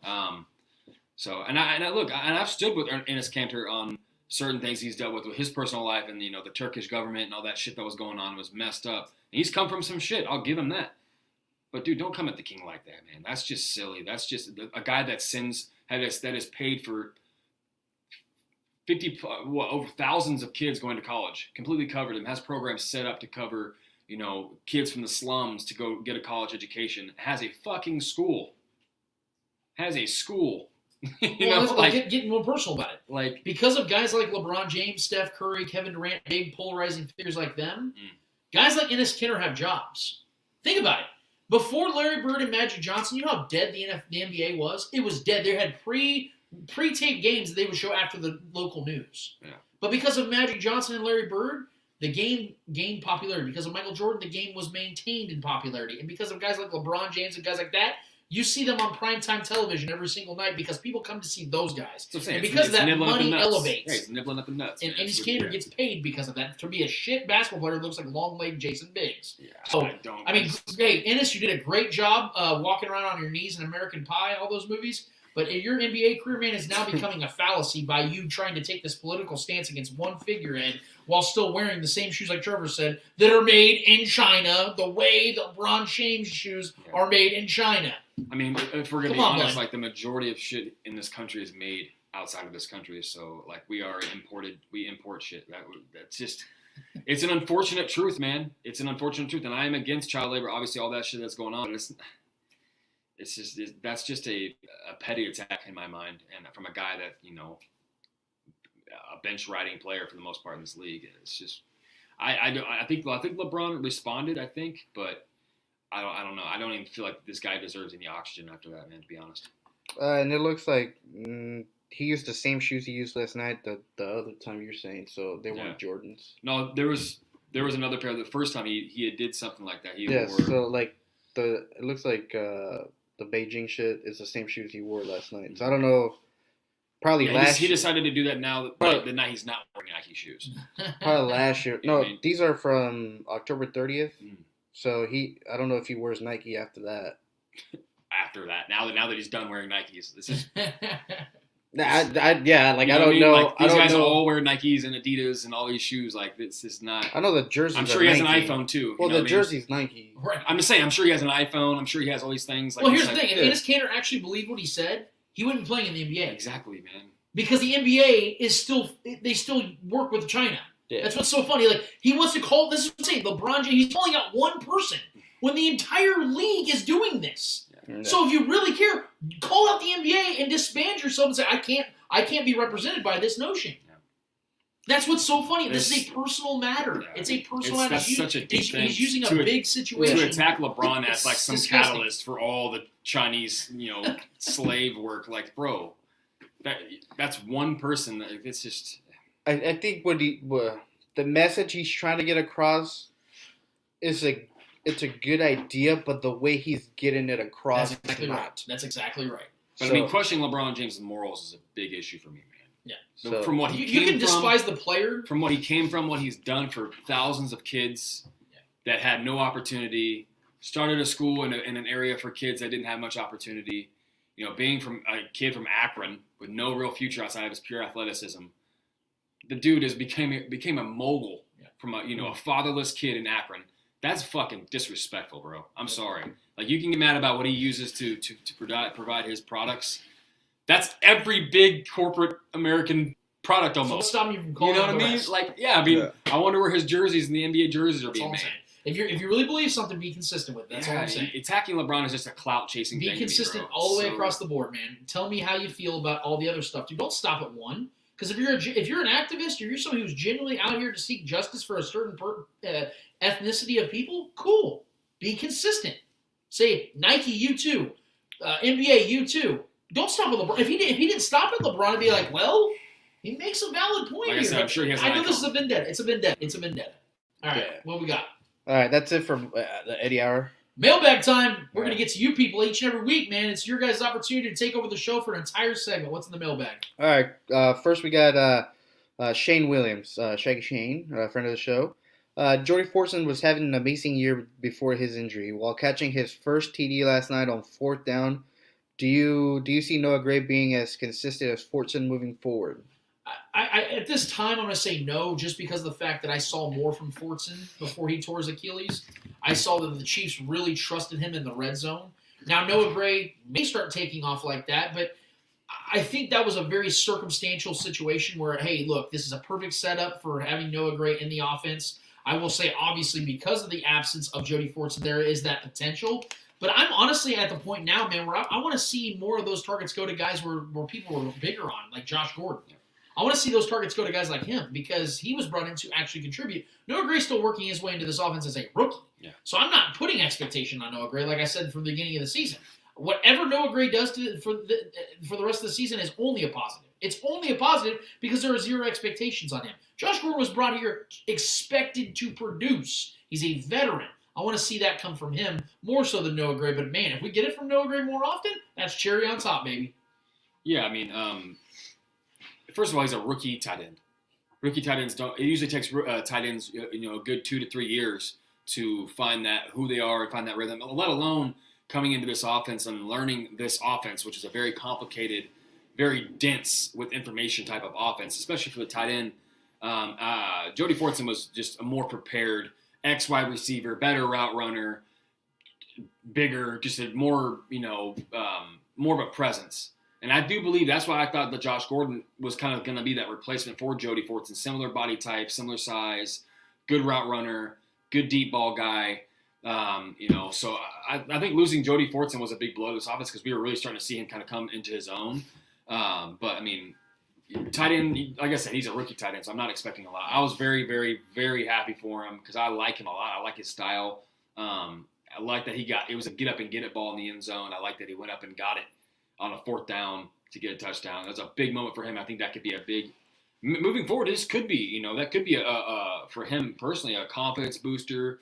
They threw, I think on that possession, they threw to him like 3 straight times to get him – they wanted him to score on that possession. They wanted to get him that ball and get his confidence up, and they succeeded at it. He succeeded at it. Me being a big tight end guy, I was so stoked for him just to see that. I'm happy for the kid. I think he could be more used in this offense moving forward, and I think that only helps this offense because the more tight ends I think it's just better, especially for blocking and just mixing up formations. It definitely makes it harder on the defense when you have multiple tight ends that are athletic, especially. So Jody Fortson was the better talent in my mind. He was more prepared and knew this offense better, and there was just better talented-wise with the wide receiver background and everything. But Noah Gray could definitely become that guy. I want to see Josh Gordon get in the mix, though. He's been starting. He just hasn't really been getting targeted. Hopefully down the stretch that happens. But, yeah, Jody Fortson was a big loss. But Noah Gray, I would expect Noah Gray maybe over the next couple seasons to be more of a guy. More of a Travis Kelce? We drafted him high enough to be possibly that. Right around the same time, so I hope so. Travis Kelce ain't going to be here forever, man. And if Gray's got the athleticism. Just hopefully he can just learn the offense, man. Take your time. Tight ends, it takes time for tight ends to become very rarely are tight ends great right away. Oh yeah, it took Kelce a few years. Yeah, even Antonio Gates and a lot of these Shannon Sharp, a lot of these guys had to learn the system, and become, especially in today's age. But I think younger tight ends nowadays have a better chance of becoming great, like the Kyle Pitts. Now we've seen him have a big year for a rookie tight end, maybe one of the biggest so far. So it's just rare to see tight ends just take off. But yeah, I think he can definitely become a guy in this offense, man. Next question comes from Billy Hodge. Where is Josh Gordon? What? Where's Waldo? Luckily, he's not. And I'm not saying this in a joking format. I'm being serious. He hasn't been back in rehab. He hasn't done anything stupid. Yeah. So that's a plus. positive. I think that's also a win for the Chiefs to show that they can help with guys that have addiction problems and things of that nature. He's been out of trouble. He's been doing his thing.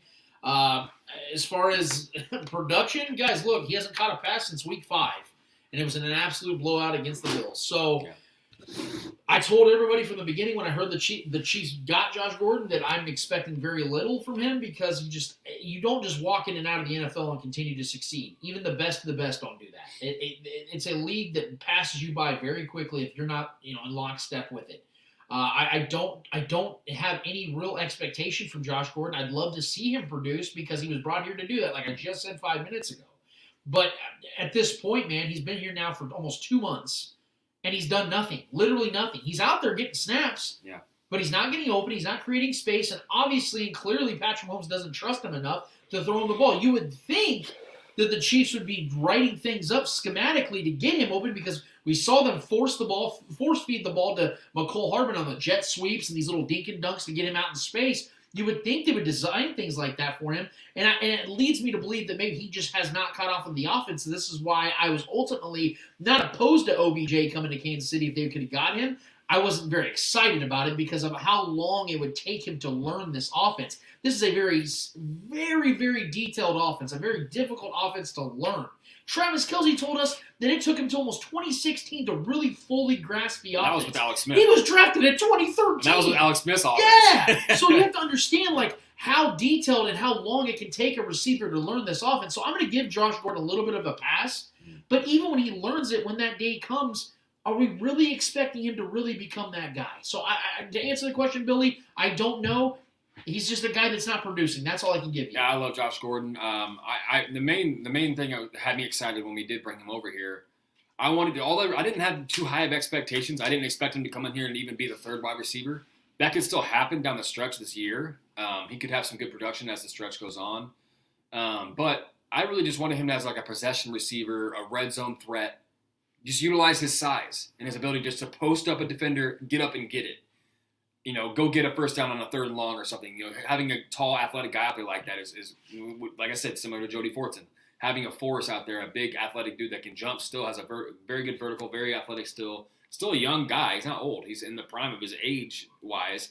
So I want to see him used more in the red zone. I want to see him used more on 3rd and longs and getting to the sticks and things like that. Mixing things up. He's on the field. He just hasn't been getting. You know what? Look, man. When you have 2 absolute elite weapons in Travis Kelce and Tyreek Hill who have the utmost trust from Patrick Mahomes, he's going to look their way first and second and third. He's going to wait for things to happen because he knows that they will do what he needs them to do when he gets them the ball. So Josh Gordon is 4th, 5th on pecking order, probably per snap, unless there's a design play for him. But I do want to see some more design plays for him, and I think we'll see him get some more opportunities down the stretch here. But yeah, I mean, if he can get 2, 3 touchdowns, 4 touchdowns, maybe the rest of the way here, I'll be good with that. Just use him. I want to see him used more in the red zone mainly. I do think his time's coming. Yeah. I think Andy Reid said that his time is also coming. So. And I like that they're taking their time with him. Really. Yeah, I feel like they are actually trying to prepare him for that playoff run for that last stretch, that last home stretch. I think that's what they're preparing Josh Gordon for, which I think he's gonna go off in one game. But we'll see. That could happen. We'll see. All right, next question comes from Shaggy Shane. Just heard Clark Hunt's press conference, and he sincerely sounds like he wants to stay at the Truman Sports Complex when the lease expires in 9 years, while he knows the Royals want to go downtown. Clark said he would like to know what they would use in the space where the baseball field is currently located after the lease expires. Do you think the Royals eventually leaving Truman Sports Complex helps the Chiefs in eventually getting a dome Super Bowl Final Four, or do you think it hurts? There's no way it can hurt. I am in full support of the Chiefs having a what do they call those domes?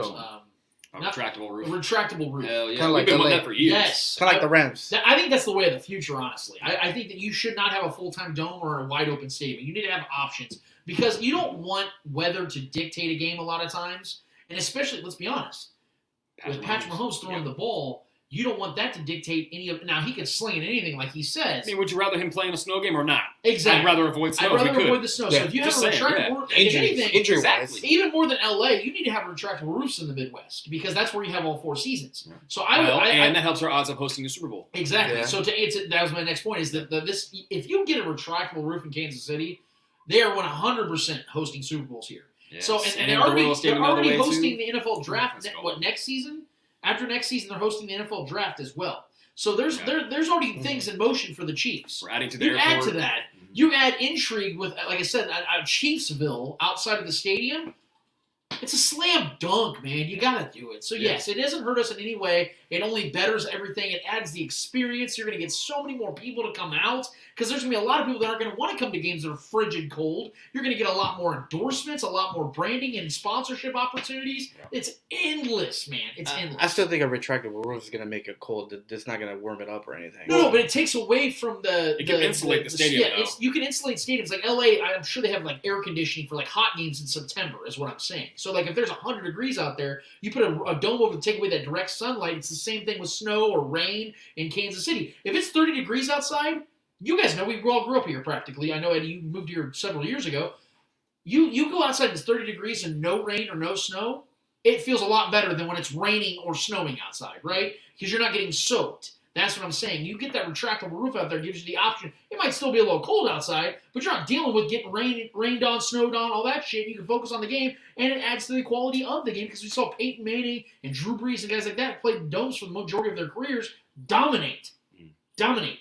I'm all for it, man. Yeah, I'm all for it too. And I think with change comes growth. And I think that's what the city needs. I think the city needs a little. And look, man, Patrick Mahomes has kind of forced the hand of the city. You know, we have an absolute superstar, in my mind, the best player in football in our city. We've seen the Peyton Mannings and guys like that change cities, have streets named after them, have restaurants named after them. I mean, shit, Big Ben had a restaurant and a burger named after him. All these things, like, you know, that stuff like that, having that star power in your city will change things. And he is barely even getting to his, you know, best years. You know, so, and who knows how many trips the Super Bowl will have, if, you know, barring health and barring the success of this team. You know, we gotta move with how he moves, and he's, you know, a big part of this city making some new, fresh changes. And like I said, I believe the bigwigs of this city want to make this a major city, at least up there. You know, I mean, if Cleveland and these other Cincinnati, those other cities can like host big events like the draft, and you know, I fully believe we want to host a Super Bowl. Obviously, that's been mentioned before. So retractable roof makes sense. Yeah, I just think that this city wants to grow and take the next step, and you know, you're going to stay stagnant if you stay the same and you rest in your comfortabilities.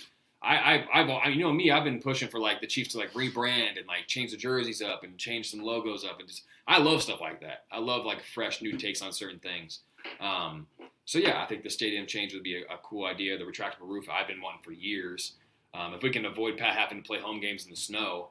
And avoid certain things. Like, granted, snow games are fun. Don't get me wrong; it's a great part of football. But if we want to host a Super Bowl here, having a retractable roof that possibly seals off the entire top of the stadium, and we can heat the stadium, that's a huge investment, obviously, but a great idea. And if we want to host a Super Bowl, that's kind of a must. Chiefs fans are gonna fucking go crazy when they hear that the Chiefs are making a new stadium. Fucking, they're probably gonna riot the streets. I don't think That's That's why to make a new if you stadium, listen to what Clark Hunt said, Clark Hunt talked about the renovations, and a retractable roof is considered a renovation. Yeah. I don't think they're going to actually change stadiums. Just my personal belief right now. I think they're just going to modify Arrowhead Stadium because he knows how much that stadium meant to his father. I think there's a certain magnitude of maintaining it. No, I get it. It's kind of like we're talking about stadium stuff, but like Yankee Stadium, they had to eventually move out from there. Mm-hmm. They can't keep. That's iconic as hell. Exactly. Yeah. They can't keep renovating something that's old because it's just gonna still deteriorate as time goes on. You say that, So but stadiums that are way older than the Chiefs, like Soldier Field, Lambeau Field, Wrigley Field, Boston Fenway Park. Mm-hmm. Like they renovate them constantly. Now they may not have as much traffic necessarily or wear and tear, but when they've been around for 50, 60 years and longer. Honestly, they probably have more baseball stadiums. Yeah, there's so many more 81 games. home regular season games, things like that. So there are ways to do it. I'm with you on that, Eddie. That's why I think the Royals ultimately are moving out because again, There's It's an outdated stadium. There's an It's experience old. though that having a downtown stadium with baseball. There's a classic vibe to it. It's something that it should be. Yeah, and I think what makes the Royal Stadium is the big screen. So I think that's gonna be something that's gonna move to the fountains. and the fountains. That's gonna be something that's gonna be put in the fucking new stadium. And it has honestly, to be. That's their trademark. They'll probably just move them right over there. If we're being honest, moving a stadium, a baseball stadium, or just any kind of sports event downtown is just a good investment financially. Yeah, because any tourists that come into town are staying in businesses. hotels downtown or doing business downtown, like, hey, let's go to a baseball game. Right. You know what I mean? Like, it's right there. Right. That's a great dragnet for more people, tourists, whatever. Not that we get a shit ton of tourists in Kansas City, but there is a lot of business that goes on here. A lot of But downtown it opens business. up for business. Like Right. we got the world. So there's the World Cup in 2026, and Kansas City is a finalist city. Mhm. I do believe we find out in December if Kansas City is a host city. How badass is that? Think about that, Eddie. We have like this one long line of pro teams, almost linear. You have Arrowhead Stadium, Royals, future Royal Stadium, and then Sporting on the Kansas side, and it's all one and then long. NASCAR. Yeah, exactly. They're like this one long line of pro teams. I know think it's Sporting's not great. even nearly on the level of the what a Royal Stadium would be, but like sporting games work just fine, man. Yeah. Right down there at the Legends, like it's never too much. You can't buy season tickets right now. Still, it's Like, great. I think it's years. It's a great experience, man. Going down there to go to a sporting game, it's so fun. The thing about the thing I kind of think they kind of messed up on a little bit. I mean, you think you can still do it. You still can do it, but it's extending Children's Mercy Park. Yeah. Right now, I think it seats about 20,000 people. Expanding it, they kind of like put themselves in a situation where they can only expand on, on the west side? I think is the one facing not Nebraska, but this other side facing the Applebee's that's right next to it. That would be the north side. North side. Well, the north side. That would be the only side that they can literally put a second thing, fucking. Because they have that extra walk up. Yeah, because they have the extra walk up where you can actually build on that. They could probably only add like 5,000. Yeah, seats but if you look inside. at the other side, they're kind of screwed because you have a main road that goes behind State it. Avenue. Yeah, and then you have another one right in front of it that goes to Nebraska and to Legends. Yeah. So you can extend that way. You can extend that way. You can only extend on this one. So once soccer, trust me, after the World Cup here in the U.S., MLS is gonna fucking blow up. MLS is continuing to grow too. Yeah, It's so more than ever. So we'll see what happens there. And then we have one more question from Shaggy Shane. You must answer yes or no. Uh-oh, here we go. No. The Chiefs give Tyreek Hill a massive fat 5-year contract extension next March, but have to say goodbye to Tyrann Mathieu, Orlando Brown, Austin Blythe, Blake Bell, Melvin Ingram, Frank Clark, and Mecole Hardman. Would you be happy about that? Yes or no? Yes. Let me tell you why. I was gonna say, you're gonna elaborate. Yeah. Well, I'm going to say yes. I don't think that's a realistic I'm going to say scenario. yes, but I have to add context to it because it's not just that simple. Yeah. Because first of all, you're not going to have to say goodbye to Orlando Brown Jr. in particular because you could franchise tag him for the next 2 years. And that's what the Chiefs are going to do. And he'll be 27 after his second franchise tag, and that's when the Chiefs either extend him or realize he's not really worth it, but you got 3 years out of a guy you drafted or you traded a first-round pick for. You win on that no matter what, okay? That's first of all. Second of all, every single guy you just named on that list, Melvin Ingram even included, even at his advanced age, who's still a very effective player, not a single guy on that list that you named is more valuable than Tyreek Hill to this team. Not a single one. And none of them are better at football than Tyreek Hill. And only two of them are younger than Tyreek Hill. Mecole Hardman and Orlando Brown Jr. So give me the age, give me the skill set, give me the value every single time. Tyreek Hill is not just a wide receiver. I understand that when it comes to position value, you take a left tackle over a wide receiver 95% of the time. But in that 5% is a guy named Tyreek Hill. Okay? And he is one of the greatest receivers we have ever seen in this game. And he's going to continue to be that guy. Because now, see, here's the thing. Everyone just assumes when we think of Tyreek Hill, what's the first thing you hear? You think fast as fuck, right? Unbelievably fast. He's got everything. But he's a complete receiver.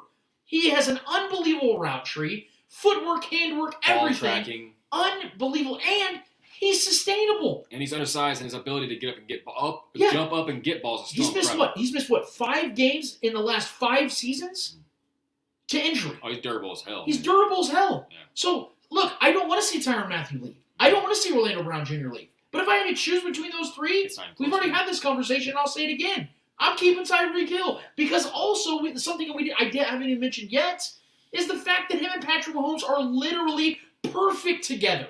They are the perfect marriage of quarterback wide receiver. They are literally Tom Brady and Randy Moss. And he's perfect for Andy Reid's offense. Perfect match. Yeah. They are literally Peyton Manning and Marvin Harrison. If not better. They are literally Steve Young and Jerry Rice. I'm just saying, like, how perfect those matchups were. They are those. They are those. We're going to look back, guys, in 15, 20 years and look at the best duos and combos, and that's going to be one of them along with Patrick Mahomes and Travis Kelce because they're going to have records. They're going to have numbers. They're going to have Super Bowls. Tyreek Hill is one of the most important players in the history of the Chiefs. Yep. He's one of the most productive players in the history of football. No one in the last 6 seasons has had more touchdowns than Tyreek Hill. He's the deadliest offensive weapon in Chiefs history. We've had some of the best running backs Jamal in Charles NFL. could have been. Yeah. Priest was for 2 years. But even if Jamal Charles didn't get hurt, I still think Tyreek's more deadly. Yes. Priest Holmes is up there, but yes, you're right. But Priest Holmes was a one-dimensional player for the most part. He was a good pass catcher. It was a shorter span. But what Tyreek Hill does and the way he impacts defenses is just unmatched. It's unprecedented. He's one of the most feared offensive weapons, not even just receiver. The way he's utilized, and he's perfect for Andy Reid's offense. Outside of Derrick Henry, there's not been a more deadlier non-quarterback in the NFL. Yeah. I mean, no. DeAndre Hopkins. DeAndre Hopkins might be a better overall receiver just from a natural ability to get open and things of that nature. He's a better prototypical wide receiver one, but as an offensive weapon. But who's been more productive? Yeah. It's Tyreek Hill. Yeah. It's Tyreek Hill. And I'm not talking about 1 year. I'm talking about a 5 to 6 year stretch. Yeah. He's been the most productive weapon in the NFL. And if we're being honest, we've seen Tyreek Hill dominate the league with 2 different quarterbacks. We've never seen Davante Adams go off with another quarterback outside of Aaron Rodgers. We've never seen here's the other part of that to the Davante Adams argument. Yeah. It took Davante Adams like 3 seasons to finally become a really good receiver. Yeah. Tyreek came in as a special teams guy, gadget guy. He scored 10 touchdowns in his first season. This is why I've never swayed from even when we were having those debates about who would you rather Chiefs keep, Chris Jones. Remember a couple seasons ago, Chris Jones or Tyreek Hill. I never once swayed on it, man. It was always Tyreek Hill for me. I always wanted that guy. He's just with him and Patrick Havers is so special. I want to keep Tyreek Hill here as long as possible until that guy's grayed up. Everything. I don't care. I want him to retire a Chief. I love the guy so much. The shit that he's been through personally, and the way the Chiefs stuck by him, knowing that he would end up on the right side of it. Everything, and then what he's given us on the field, and what him and Patrick have, it's just special. You just don't break up something special like that. We'll figure everything else out. Just hear this real quick, because I love this question from Shaggy, and then we're going to move on to the Chiefs-Cowboys. His first season, he had 85 touches for 860 yards from scrimmage and 9 touchdowns. I'm sorry, I was one off. Rookie. Second season, these are with Alex Smith again, and he was back then just considered a return specialist. His second season, he has 92 touches for 1,242 yards, 7 touchdowns. Third season, 109 touches for 1,630 yards, 13 touchdowns. Fourth season, he is injured. Remember, he missed 5 games. 66 touches, still with 883 yards, 7 touchdowns. Last season, 2020, 100 touches for 1,399 yards, 17 touchdowns. He's on pace to have his best year this year. And this season, he's on pace for 128 receptions for almost 1,500 yards, and he's got 8 touchdowns already. This is a monster. The most touchdowns of any NFL player. And this isn't meant to disrespect Tyrann Mathieu. This isn't meant to disrespect Orlando Brown Jr. because both those guys are pivotal characters to this team's success. The impact is not nearly close. But the impact's not close. You keep Tyreek Hill, and I wouldn't even think about it twice. Yeah. Yep.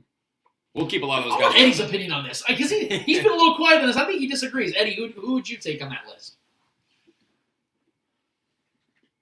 Well, I guess it's not a list. He said he choose between. It's a yes or no question. Yes or no. But I'm saying he chose to take Tyreek Hill over if it took letting all those guys go. Which one would you prefer? Would you prefer taking Tyreek Hill or those guys? I think I'm taking the guy that protects Patrick Mahomes' blind side. Tyreek Hill's great. Tyreek Hill is something we've never seen before in Chiefs history, and obviously he's a very, very talented player. But I think helping protect your $500 million quarterback is far more important than the weapon that Tyreek Hill is. Tyreek Hill's, 29? 28. 28. Not even 28 yet. He's 27. 27. So you're talking a 5-year deal. He's going to his mid 30s. Early 30s. How much of his prime of his career do we have left? Do we have this season, next season, 4 years to come, or is it gonna start declining after next season? And we have Orlando Brown, who could potentially just hasn't hit his prime yet, but could eventually hit his prime and be that player that Patrick Mahomes needs on his blind side and kind of make Patrick Mahomes even that much of a greater. He could be here next year without having to worry about Tyreek getting signed. No, I get it, but the question didn't say franchise tag. It said keep Tyreek Hill and let those other. But it's set up kind of in a way where that's not really the choice, though. That's not the only option. No, I get it, but that's the question was. That's why you said yes. Yeah, would you keep Tyreek Hill and let all those guys go? What I will say to that is this. As much as I love the Orlando Brown trade to this day, and I think he's progressively getting better and probably will end up becoming an elite left tackle in this league, and which I'm so excited that I think he's going to be here long term, is the fact that, again, I have to reemphasize the fact that there is such a uniqueness to Tyreek Hill's skill set, availability, and the relationship and camaraderie chemistry that he has with Patrick Mahomes that I'm willing to take the risk of replacing Orlando Brown Jr. over replacing Tyreek Hill because of the magnitude of the importance that Tyreek Hill has to this offense. You've seen this offense without Tyreek Hill, and it isn't nearly as great as it is with him on the field. We've seen this offense without Orlando Brown Jr., and it was still historic because even with Eric Fisher being an average to a really good left tackle, this offense was leading the league in scoring. And if the Chiefs were able to just get an adequate left tackle to replace Orlando Brown Jr. in this given scenario, the Chiefs' offense is going to be just fine. But if you replace Tyreek Hill with just an adequate wide receiver, this offense is completely different. Right. It's completely different because you don't have the guy that can take the top of the defense on a given basis. That's why they drafted McCall because they thought he would be that guy. But this is proving just how difficult it is to find a Tyreek Hill. It's proving how difficult it is. You don't just find these guys. That's why every single speedster that comes out of the draft, who do they compare him to? Yep. Tyreek Hill, because of how unique exactly he is. who Henry Ruggs was supposed to be. The next Tyreek Hill. John Ross is the next Tyreek Hill. Yeah. Tyreek Hill's supposed to be the next Tavon Austin. Oh, no, he surpassed that. Now he's the new standard. This is what I'm trying to tell you, man, is you can't let guys like that walk. Bro. You can't trade guys like that because you'll never get return value equal to what he is. He's one of a kind. You don't trade away. You don't let a one-of-a-kind guy walk like that. That's why they got to pay him whatever it takes to keep him. I understand that he'll be in his 30s if and when that contract goes through, when it's done with. Mm-hmm. But I'm taking the risk of having an aging Tyreek Hill over not having prime Tyreek Hill. Well, I think we need to understand the athletic anomaly that he kind of is. Like the only prototypical guy that's been similar to him is Antonio Brown. I mean, undersized but strong as hell, leaping ability, ball tracking ability. He is the full package outside of height. He is the full package as you needed of wide receiver one, and he's produced better than any other offensive weapon since 2016. No one's been better. Not Derrick Henry, not Devontae Adams, not DeAndre Hopkins. No other receiver or offensive weapon, not Christian McCaffrey, has produced offensive output better than Tyreek Hill. I'm not letting that go away, man. I'm just not. I'm milking that cow for whatever it's got. I want him here as long as possible. Is that it for the mailbag? Yeah, that's it. Awesome. Thank you guys so much for the Monday mailbag. I don't believe, and let me check real quick, but I don't think we had heard from our guy Stan Simmons this week, if I'm not mistaken. Nope! Our guy Stan Simmons gave us a question. Here we go, baby. Yeah. Let's hear from our guy Stan Simmons from Fresno, Cali. What's up, guys? I hope everything is going well. Anyway, I know there's a huge game with Dallas this Sunday. It seems like our Chiefs are always in the big game and on the tip of everyone's tongues. My question is, if, and this is a big if, the Chiefs somehow made it to the AFC Championship game and the Super Bowl, which AFC team and NFC team would you most like to see the Chiefs grab a measure of revenge against? I would love to see the Chiefs smash the Ravens in the AFC Championship game. They were dancing up and down like they won the Super Bowl week 2. And I would love to see them finally erase the bad taste of that Super Bowl from last season. So I would love to see them go against Tampa Bay if they made it to the Super Bowl. So mine are the Ravens and the Buccaneers. What about you guys? God damn, Stan always has these. Great question. Oh, I just dropped my damn camera. So bear with me as we. So excited. Yes, all of me. You know, I usually don't do that unless it's on my OnlyFans. Look, that's a great question from Stan. The reason why I think it's a great question is because of the fact that Stan is proposing that the Chiefs have that opportunity like I think they do. I think they're now. Are we good? Is the camera good? Okay, sweet. So I think that this is the uncut version of the Spoken Podcast. You guys are getting the vulnerable version of us. Patreon only. Great, Stan asking such great questions, and I'm knocking my camera over. I'm so excited to answer this question. This is oh man, we're really at that point of the season where we can ask these types of questions. I don't even want to think about this stuff. The Chiefs set themselves up for a revenge tour. Yes, because they lost to the Ravens, they lost to the Bills, they lost to the Chargers, they lost to the Titans. All these teams currently own the tiebreaker on the Chiefs. So you can make the case for any of these teams to be the teams that you get that sweet revenge on. I'm going to disagree with Stan. Because I initially picked the Chiefs and Ravens to be the AFC Championship game.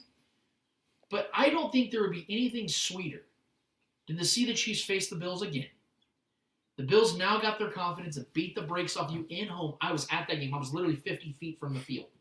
And I watched the Chiefs get their asses handed to them in their house 38-20. That game wasn't even that close, and they lost by 18. To see the Chiefs get to go and do what they did last AFC Championship, again against the Bills, again, would be the sweetest revenge. I know losing in Baltimore sucked because they should not have lost that game. That was an absolute robberation. They just absolutely blew that game. And beating the Baltimore Ravens, which would probably have to be in Baltimore, would be very sweet.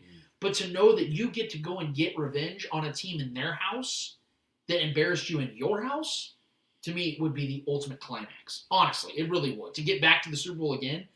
And as much as I want to agree about the whole Tom Brady thing, because from a legacy standpoint, that would elevate Patrick Mahomes so much to go and beat Tom Brady in a Super Bowl because of the fact that Tom's now beaten him technically in a Super Bowl, even though Tom did jack shit in that game. I honestly would like to see the Chiefs face the Niners, and here's why. I know the Chiefs already beat them. Think about this. They ain't going there, bro. They ain't even going to make the playoffs. I know. But he said make the choice. Make the choice. I'm talking about storylines. Think about it, guys. No, the 49ers do have a chance to get to the playoffs again. They do. They're finally healthy. They have a chance. We're talking Super Bowl, though. I'm just saying Super Bowl, just from a storyline like perspective. Storyline perspective. Hear me out. There are better matchups. Beat the ass. But what is the thing that the negators, the Patrick Mahomes negators keep saying about that game? Oh. That if Jimmy Garoppolo would have hit Emmanuel Sanders, they would have won that game. But he didn't. Well, think about it. If Jimmy G, because right now he's still the current starting quarterback of that team, they were to face off again, and the Chiefs beat the brakes off the 49ers, that takes away any little speculation of what would have happened in that game had this happened or that happened. The Chiefs go out there and beat them 38-17. No one's ever talking about that first one again. They said, oh, they beat the shit out of them the second time. They already beat them the first time. There's no more debating it. But you have to act like we didn't come back in that game. That's what I'm saying. I could break that all down again. The fact the Chiefs scored on 4 straight possessions. Right. They scored on the next possession anyway. So even if Jimmy would have scored that touchdown, the Chiefs still win the game because Damian Williams ran the ball in the end zone. Precisely. Still win the game. Yeah. And there was a minute 30 left with 2 timeouts left. Patrick Mahomes was absolutely going to score on that no matter what. The point is, there's still that narrative. And I love when narratives get put to bed.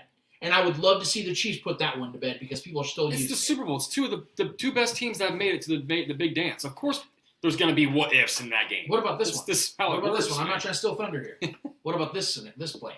The fact that the Chiefs play the Rams in the Super Bowl, and they are the first team to ever have to face back-to-back home teams in the Super Bowl, and they go and win that one. Yeah. You talk about the ultimate resilience of the narrative of, oh, you lost in the Super Bowl, teams crumble after that. No, we got back to the Super Bowl for the 3rd straight time. We're the first team since the 95 Bills to do it. And they go and face back-to-back home teams, and this time they get their redemption. Oh, Jesus Christ, that would be amazing, man. So there's a lot of storylines there, and I love that Stan brought this up, but I can't wait to hear your guys' because I want yours. I really haven't thought about it, man, yet. I'm just so focused on beating the Cowboys right now, and like this is like a playoff game right here. So yeah. Bullshit. Like this is such a big game right now. Bullshit. Yeah, I mean, honestly, I think I am with Stan on this. I think I would like to see us beat the Ravens in the AFC Championship game. I would love to see that. It left a bad taste because we can talk about what ifs. If we don't fumble on that game, there is no revenge game right now because we kick a field goal and that game's over. We win. So I think beating Lamar because they want a rivalry so bad.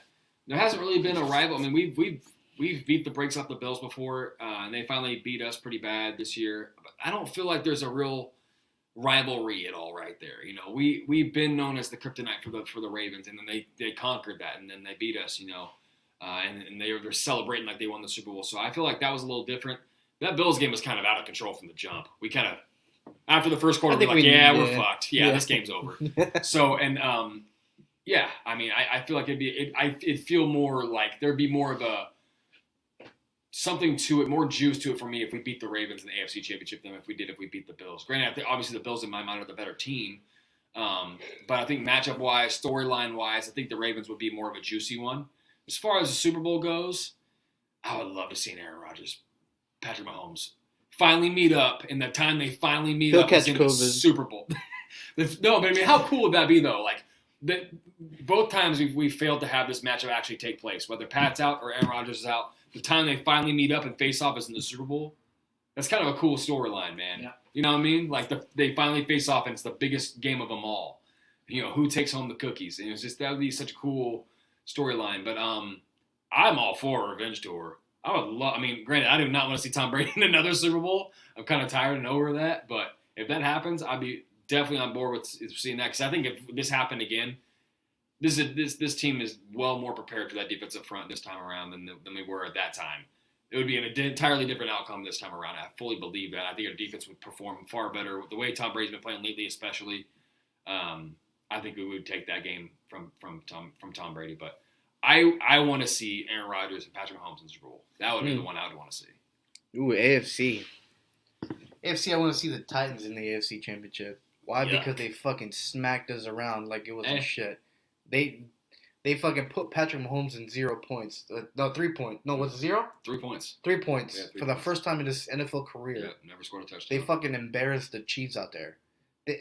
Outside the Super Bowl, we outside the fucking that shit was embarrassing. That was rough. That was probably the worst game the Chiefs played this season. And oddly enough, we held Derrick Henry to his worst game. Yeah, to 60 of the year, and they which is crazy. 24-3. Like, so it's a weird game. Man. I think that would be sweet revenge because the Titans were, they celebrate they obviously they beat the big dogs. So the Chiefs coming back and showing them like, hey, we're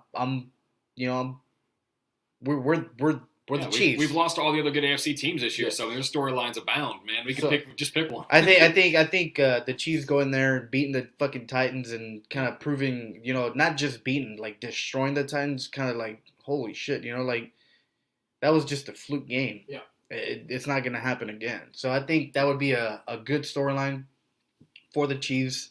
As for the Super Bowl, man, I would love the Rams in the Super Bowl. Just because it's in LA, I would love to see. I would love to see Matthew Stafford finally get to that Super Bowl, get a chance to win that Super Bowl, and at home, that storyline is gonna be amazing because everybody's gonna be talking about that 2018. Was it 2018 Monday Night Football game? Yep. Everybody's gonna be talking about that Monday Night Football game.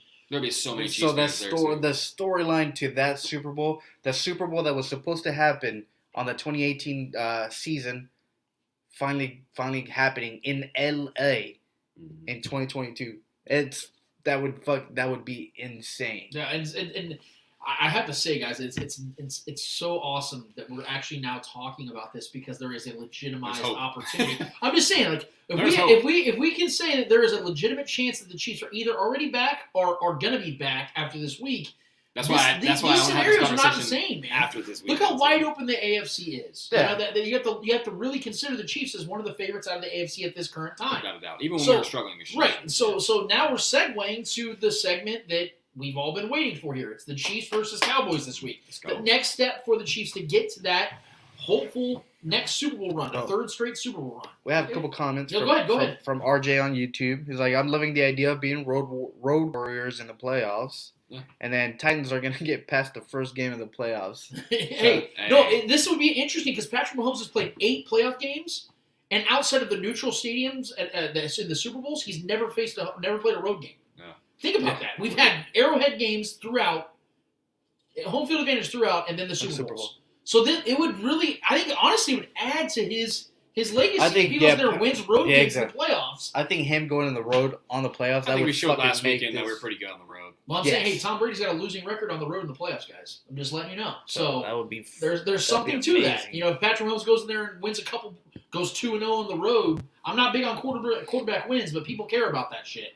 And if they adds to that legacy, he gets the Super Bowl, not having maybe having one home game because of winning the division, and then has to go on the road 2 more games and gets I the just think Super Bowl that way. the Packers thing, the Aaron Rodgers thing would just be such a cool story because say that's the only time they ever met up was in a Super Bowl. And they had 2 chances to meet up in regular season It's twice, gotta and they never happen, did. man. It's But gotta I mean, if happen. it does happen and it happens in the Super Bowl and Pat wins, Yeah. and beats Aaron Rodgers in the Super Bowl, It almost how feels cool like of a the story would football that god. be, If bro? that doesn't happen, let's say the Chiefs and Packers don't face in the Super Bowl this year. It almost feels like the football gods are going to have to force the hand of, okay, Aaron is going to the Broncos. Yeah. Aaron is going to the Raiders or something, man. Because Yeah. we've got to get these guys on the same fucking field eventually, man. Because it's got to happen. I mean, it just feels like we've been robbed of the greatest talent matchup in the history of quarterbacks. It hasn't happened this point. Shit, It we absolutely could, sucks. if anything, depending on how this game goes against the Cowboys, because the Cowboys are a Super Bowl favorite at this point now too. If they beat us or if we beat them, that would be a great rematch too in the Super Bowl if that happens as well. So we're now looking at a matchup that's before the season. I felt like this was going to be a game that the Chiefs could absolutely just run all over the Cowboys because I didn't buy into the Cowboys coming into the season. I didn't think their defense was going to be legitimate. I didn't think that although Dak Prescott's been unbelievable, I still don't think their defense. we were hearing that Dak was not even healthy to go from the start of the season. We were really questioning how much Dak we were going to see. And since then, Dak has been a top 5 quarterback in the league. He's great. He's an elite quarterback now. Yeah, he's great. Dak is He's legitimately gotten one of the better. best quarterbacks in the league. Yeah. Last season, he was on a trajectory of throwing over 5,500 yards and like 43 touchdowns. This season, not that far off. He's been unbelievable. The number 1 scoring offense in the NFL. Mm-hmm. And I'm going to give the Cowboys a ton of credit for what they've done. And I think that they are I want to say it without being hyperbolic here, the worthiest opponent the Chiefs have faced to this point. For sure. As great as the Bills are, at times, we've seen them have horrible losses this season. Well, I've seen the Cowboys And just then I was going to say that as well because this is Football's something been weird this year. I want to man. put it into context. As great as I believe the Cowboys can be, Yeah. we have seen the cracks in their armor. We have seen their weaknesses. And a lot of times I think this starts to show as the season goes on that teams we automatically pencil in, oh, they're Super Bowl contenders, they're a great team, let's go ahead and etch them right now into the NFC or AFC championships. I think that we have seen some cracks in the armor of the Dallas Cowboys going into this game. In particular, the biggest storyline of this entire week so far is now that Amari Cooper has come down with COVID-19 and he will not play this game and will not play on the Thanksgiving game coming up this next Thursday as well. So the Cowboys are going to really be hurting here. And I know we talked about this yesterday. Guys, this is like literally the Minnesota Vikings losing out of Thielen. Like as great as Justin Jefferson, as great as CeeDee Lamb is, they have to have that complementary piece on the other side of things. Guys, Amari Cooper only has 3 fewer receptions and 1 fewer touchdown than CeeDee Lamb this season, despite having 8 fewer targets. This is a very important piece to their offense. Oh, yeah. Especially when you That's consider their the fact, prototypical wide receiver 1. yeah, especially when you consider the fact that Zeke Elliott hasn't been the guy that we once knew him to be back in 2016 and 2017. He's not that guy anymore. He is averaging 4.8 yards a carry, but his numbers and his touches have gone down dramatically. Pollard's also a guy you got to worry about, though. Pollard's a very good scat back. He's A very good home run scat hitter. back, He's a yes. home run hitter. He's a guy. This offense is very That's the talented. kind of the guys we struggle against. The issues for the Cowboys, guys, is again, they have struggled against the AFC opponents this year. They did beat the Patriots, but they got walloped against the AFC West opponent in the Broncos just 2 weeks ago, Yeah. and they took it out on the Falcons the very next week. But I think that game You against the have to know Falcons. that the Falcons suck. Yes, I think that game, They the result of that, the Cowboys won by 40 points. Yeah. I think the game had more to do with the Falcons than the Cowboys. Falcons although I are got to give the terrible. Cowboys credit for what they did. They're a terrible team. They scored 3 against the Cowboys and then scored 0 against the Patriots in a primetime game at home. So that tells you where the Falcons are. This is why I'm very confident about this game. Not just because Amari Cooper's out, not just because Randy Gregory's out, not just because DeMarcus Lawrence is out, not because Tyron Smith at best is going to be hobbled in this game. It's the fact that the Chiefs, just like they caught the Raiders, I believe they're catching the Cowboys at the perfect time. Why do I say that? Because I think that the Cowboys are a team that are not used to success, as crazy as that sounds. They're second in all-time in Super Bowl victories. So you would think this is the type of franchise that would be ready for a game like this. I'm going to say something. I think this game is going to be too big for the Cowboys. You know why?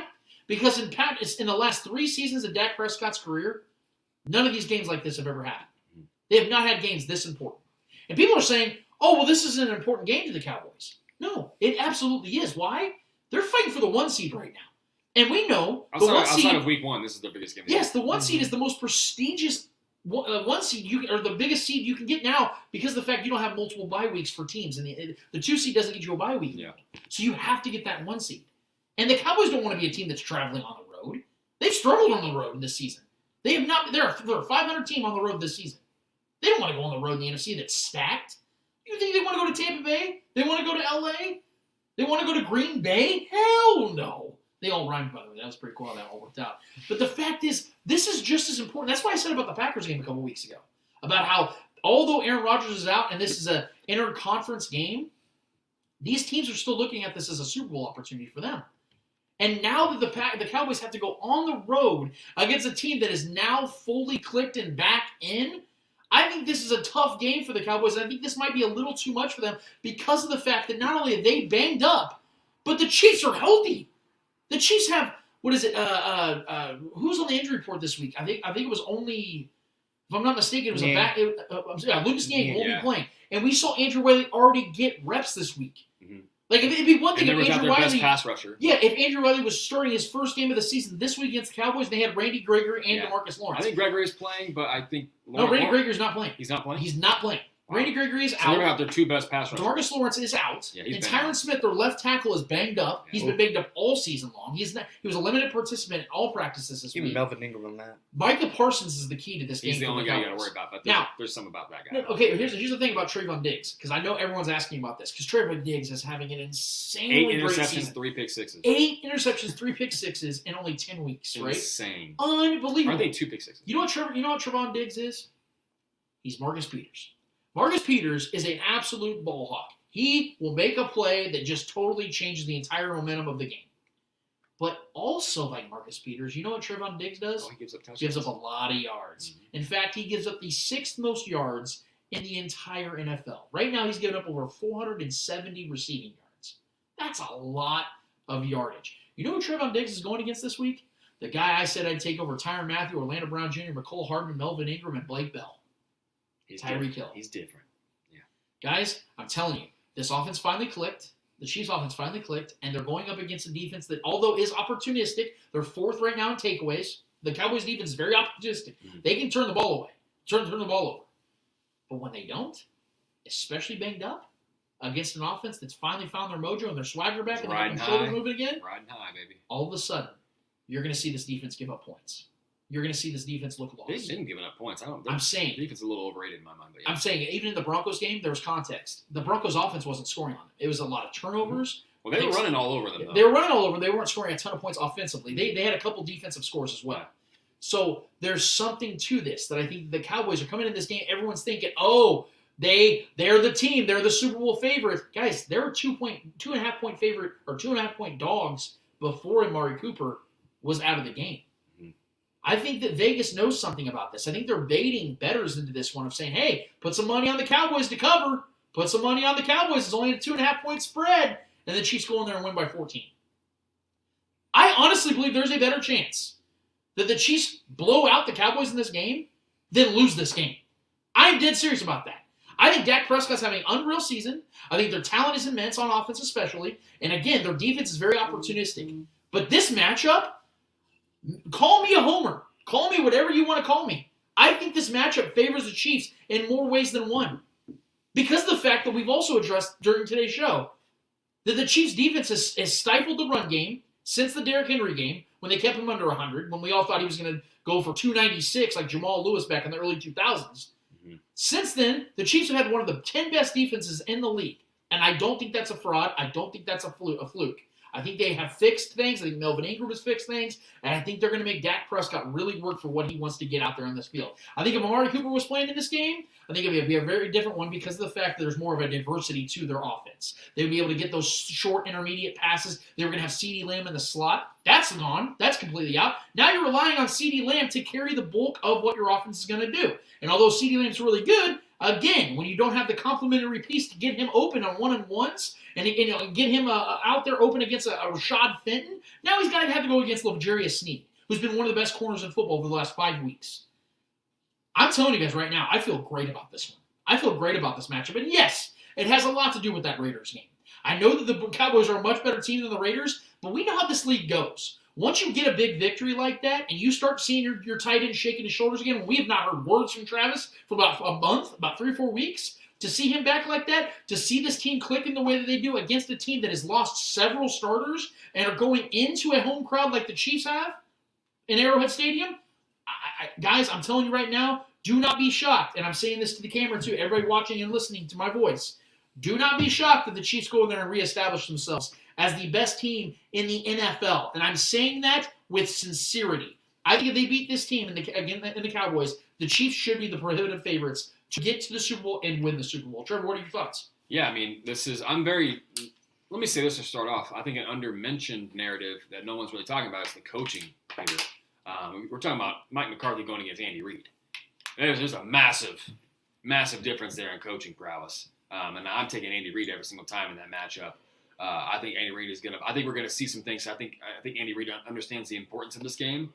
And I'm trusting Andy Reid to pull out some things from his sleeves more than I would Mike McCarthy.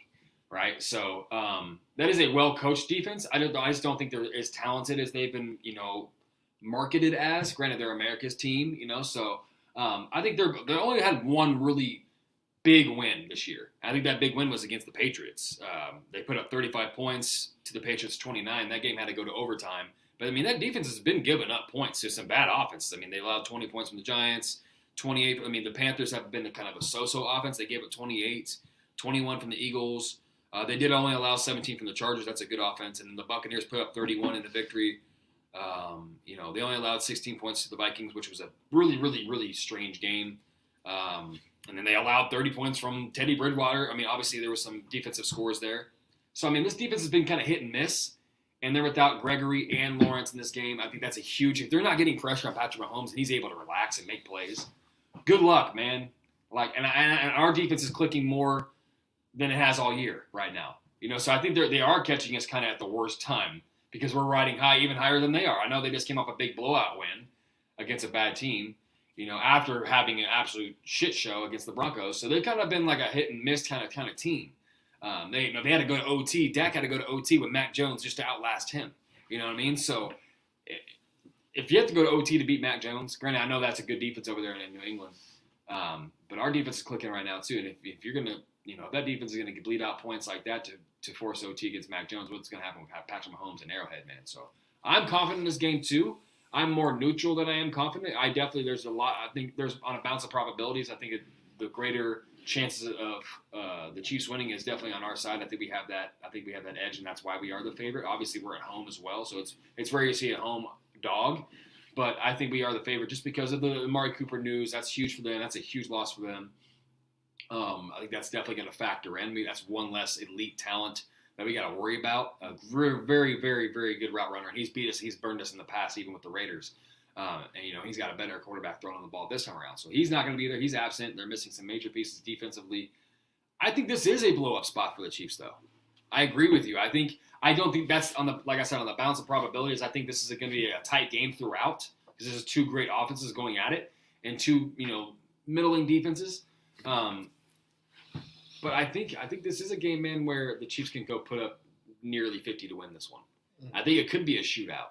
And there's a lot of momentum rolling in. We have more momentum rolling into this game than they do. Yeah, they had an absolute terrible game against the Broncos. They got absolutely embarrassed. Dak played terrible in that game. And then they went and blew out maybe one of the worst teams in football in Atlanta Falcons. Granted, I know their record. I think they have 4 wins in the year. So what? They're one of the worst teams. And, Matt Ryan looks pretty washed this year, if we're all being honest. And they're without Calvin Ridley. There's just a lot of things and they're depending on Cordell Patterson to be the number one offensive weapon against the Cowboys. And he didn't even play against the Patriots. Yeah, so the Falcons have been bad. So yeah, I think the Chiefs have the momentum. We're at home. This is kind of a bad spot for the Cowboys. They're without Amari Cooper now. That's a blow. That's a blow to that locker room. I mean, it is what it is. I mean, imagine the Chiefs going into this game and not having Travis Kelce or Tyreek Hill, one of the two. That's their second biggest. I mean, him and CeeDee Lamb are both kind of the number one receiver. So they're losing one of their first options on offense. So I think what the Chiefs need to do, though, as I say, this is a blow up spot. We could go blow them out or have put up a big scoring total.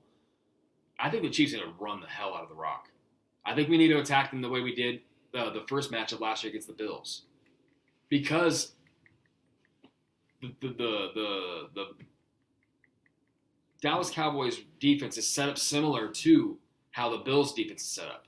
They're smaller, undersized, compact linebackers. Obviously, Parsons is an absolute playmaker all over the field. They even use him on the edge sometimes as a DE sometimes. He's all over the place. He's incredible. But they're an undersized defense, right? And they're not fast, yeah. Yeah, but but I mean, you say they're fast, but I mean, we saw what the Bills did with their speedsters, guys trying to stop, our offense, and it didn't work. I mean, obviously it worked this time around, but that was more us than it was the Bills. I don't care what anybody says. We beat ourselves in that game. We've been bad for a few weeks at that time. But this is a bad matchup for this Cowboys defense, man. I think we need to kind of take a page out of that playbook that we had against the Bills that first meeting, and we just ran it. And Daryl's on a hot streak right now. Yeah. I think Daryl's ready to go. I think we can use some Gore out there. Yeah. I think we can eat these because they're not good against the run. They're not. And if we could dominate that clock, open up some passing lanes and the play action plays, I think that's how we beat them. I don't think we need to go put up 40 plus. I think we could beat these guys with 35 points and own the clock and force them, because when the Cowboys aren't running and Zeke's not eating, that offense is kind of off tempo. They need to have that balance too, similar to how the Raiders run their offense. They thrive. Dak's great on that play action because his mobility as well. We got to worry about his mobility. So if we keep them trailing and we have a steady lead, and we own that clock, and we're scoring via run, I think that's what we need to do, and I think that's kind of what I'm expecting. I think Andy Reid's gonna have a run-heavy offense this week, and we dominate the clock, clean on the penalties, no turnovers. Just go out there and do what we need to do and dominate them in the trenches. I think that's what we need to do. Not much to add to what you guys said. You guys pretty much cover all the bases, but Well, how do you see it playing out? Like, what is? No, yeah. I think the Chiefs could very well blow this game out, but I think this is going to be more of a close game, more of a who's better at trading blows. I think it's going to come down to the quarterbacks making the plays. I think it's going to come down to who has the better offensive line, who has the better quarterback. I think that's what this game is going to come down to. Obviously, I don't see the run game being a factor for the Cowboys since the Chiefs have proven. Since the Derrick Henry Titans game, that we can stop your elite running back. And like you stated, Zeke is not the same he was back in 2016 or whenever he came into the league. He's not the same one. He's no longer the guy feeding himself after every But he run. feasted on the Falcons. Well, take pride in that. Yeah.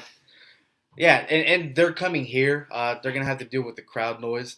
Obviously Arrowhead is loud. Yeah. So they're gonna have to deal with that. Obviously not them playing in the dome against a powerful opponent like the Chiefs are. We saw what they did with Alex Smith. Alex Smith was able to go into Dallas and do his thing. We saw Tyreek Hill obviously make a miracle play right before the halftime. So yeah, like I said, it's gonna come down to what quarterback can make the better play. What quarterback can make those plays?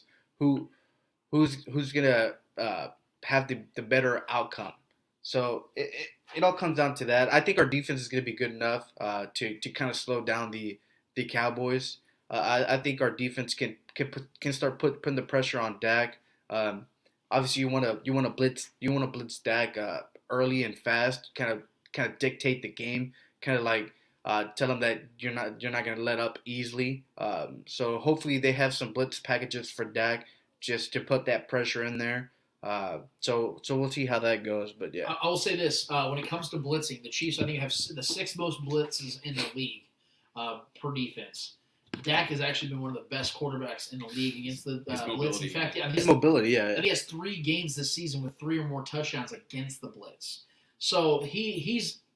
I'm assuming the Chiefs are going to play a little bit more of a conservative style where they're going to send 4, play a little more cover 2. And I'm glad you brought that up because against the Cowboys defense, I know that Dan Quinn, their new defensive coordinator, former coach for the Falcons, came from the same Gus Bradley school of thought where he plays a lot of cover 2. But this season, the Cowboys have actually not played a lot of cover 2 at all. They've played a lot of high single safety, a lot of man defense. And that's the kind of defense the Chiefs that's the kind of defense. Gus Bradley, is surprising as it was for me, didn't play a lot of cover 2 against the Chiefs last week, and look what happened.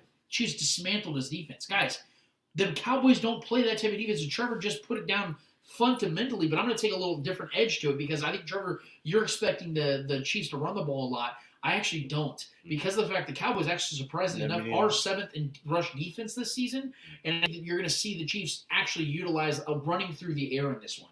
I think there's a really good chance that the Chiefs throw the ball again close to 50 times, but the reason it's going to be a little different this time around is because of the fact that the Chiefs are going to be able to use a lot more dink and dunks to Darrell Williams again. I think there's a chance Clyde Edwards-Helaire plays in this game, at least at a limited basis. I want to see him a lot. I was talking to my guy Grant from Arrowhead Live this week, and that's what he believes as well. He thinks that you're going to see a little bit of Clyde Edwards-Helaire play, half the snaps or at least a third of the snaps and get him back into this offense and giving another added punch to this offense, because adding Clyde to this offense is going to elevate them. Because with Clyde and the offense and without him, they average about 8 more points per game with Clyde as opposed to without him. Now, they had a great game with that last week. But go ahead, Trevor. You had something? No, I will say about as far as them being good against the run, it's skewed because all the good running teams they faced, they've got ran over. They have undersized linebackers. The only time they've been good against the run is against bad running teams. Well, I'd say the Eagles are a good running team. They held them to 64. They don't run the ball really at all. They run Jalen's what he has. That's a running. That's a quarterback. That's a running quarterback. Still But they do not run the ball very much. The Giants did not have Saquon. The Chargers don't run the ball very much either. Right. They have a pass catching running back, and the Bucs beat them because they ran all over them. The Patriots have a good running game. I will say that, but they had to go to OT for them to win that one. Vikings. I think Dalvin was banged up in that game. They're a pass heavy offense as it is. And then the Broncos ran all over them offensively. So, and the Falcons are Falcons. Yeah. So I'm just saying, they haven't had much competition. And when they not face good running backs, they ate. What I'm saying is that I think we're both going to be right in a certain sense. The fact that because the Cowboys are not only a banged up but an undersized speedster, we can run through and opportunistic. I think what the Chiefs are going to do is use that against them. Their own aggressiveness, their speed, because I think they're going to try to get pressure on Patrick Mahomes by just sending 3 or 4. They're not going to have enough dogs. Here's a crazy stat about Micah Parsons. He's the only defender in the league that has 100 snaps where he rushed the quarterback and 100 snaps where he played in coverage. He's insane. He's an unbelievable, versatile player. He's going to be a Hall of Famer, man. They're gonna do the same thing. I think what the Chiefs are gonna do, they're gonna do the same thing the Ravens did to Chris Jones.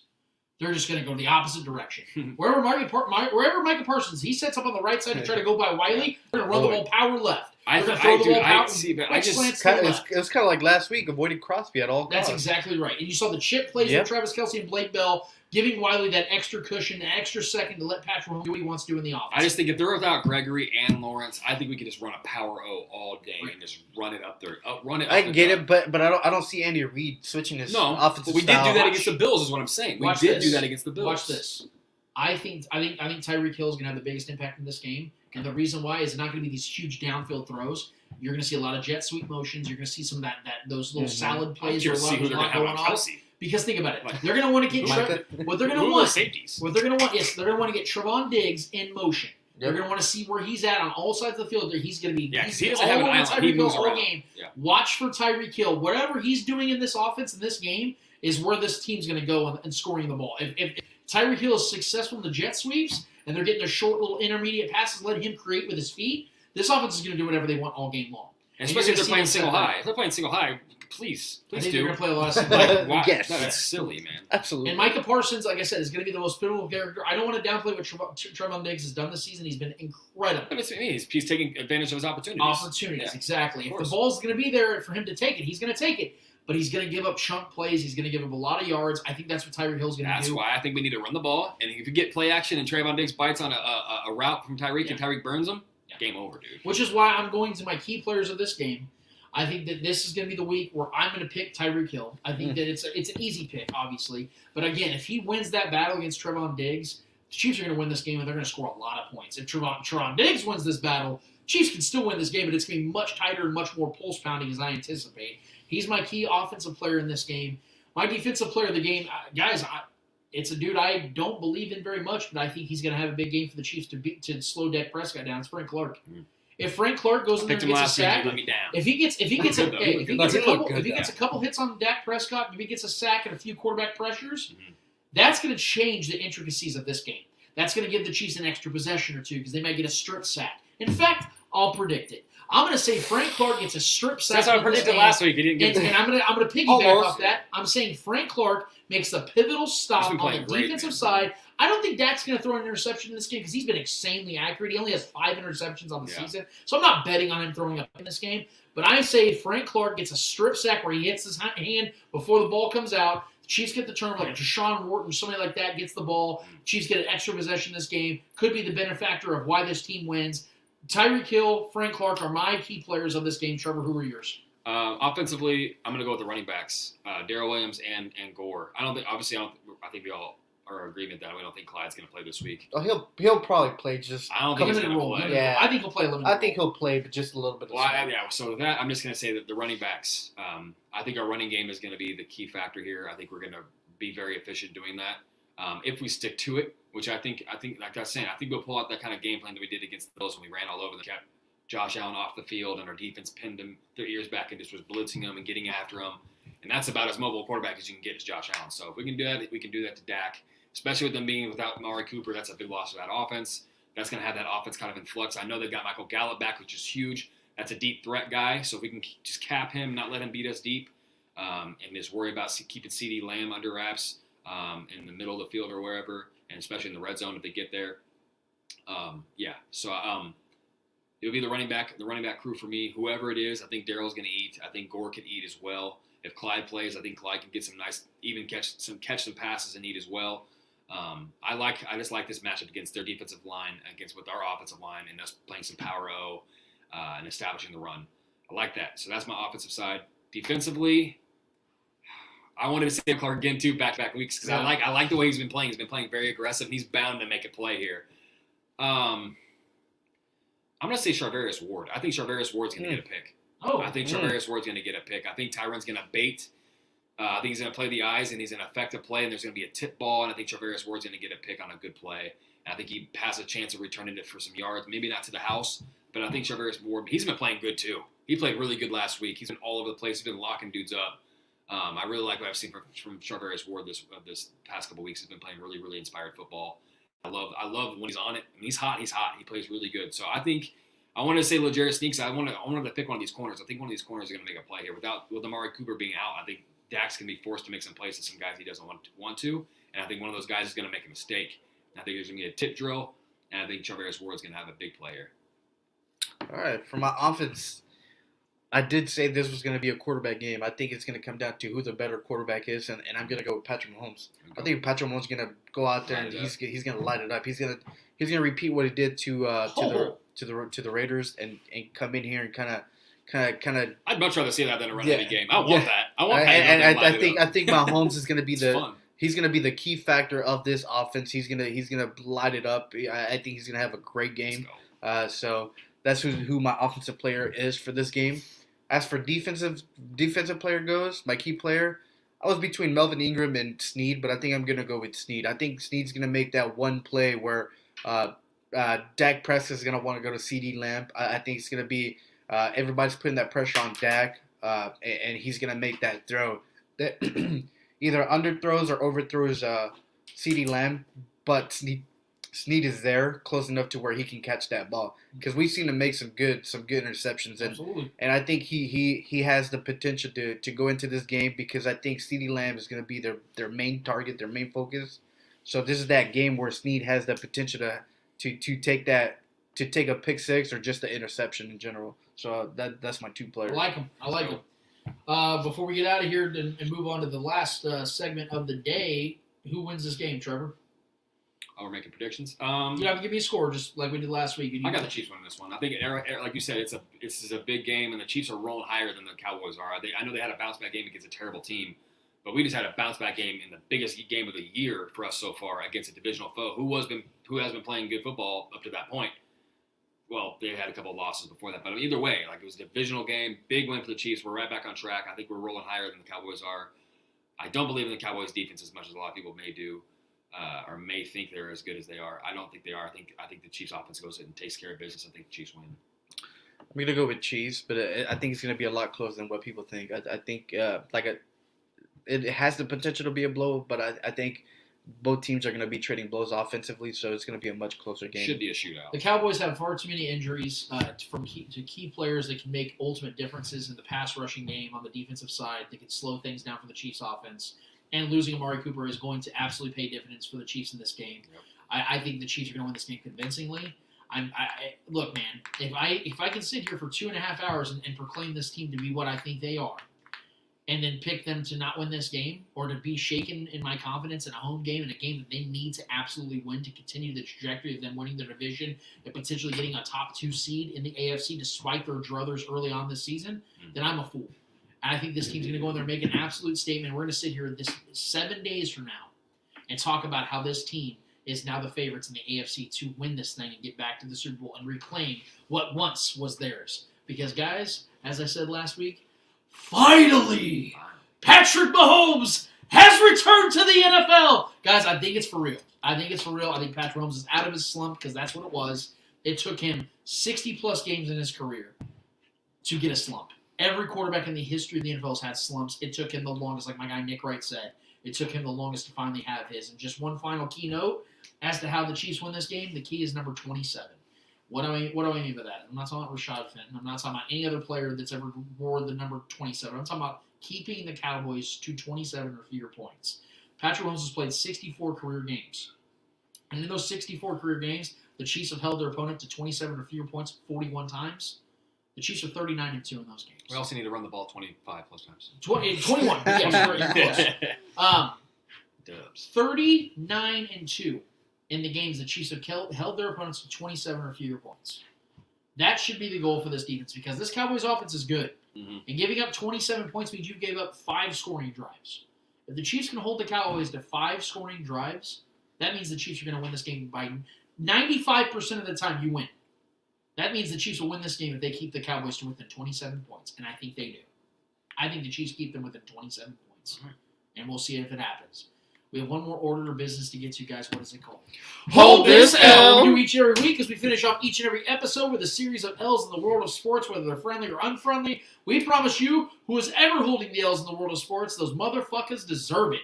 Eddie Ortiz, Mr. Yo-Yo-Yo, who's holding the L for you, and is it F1?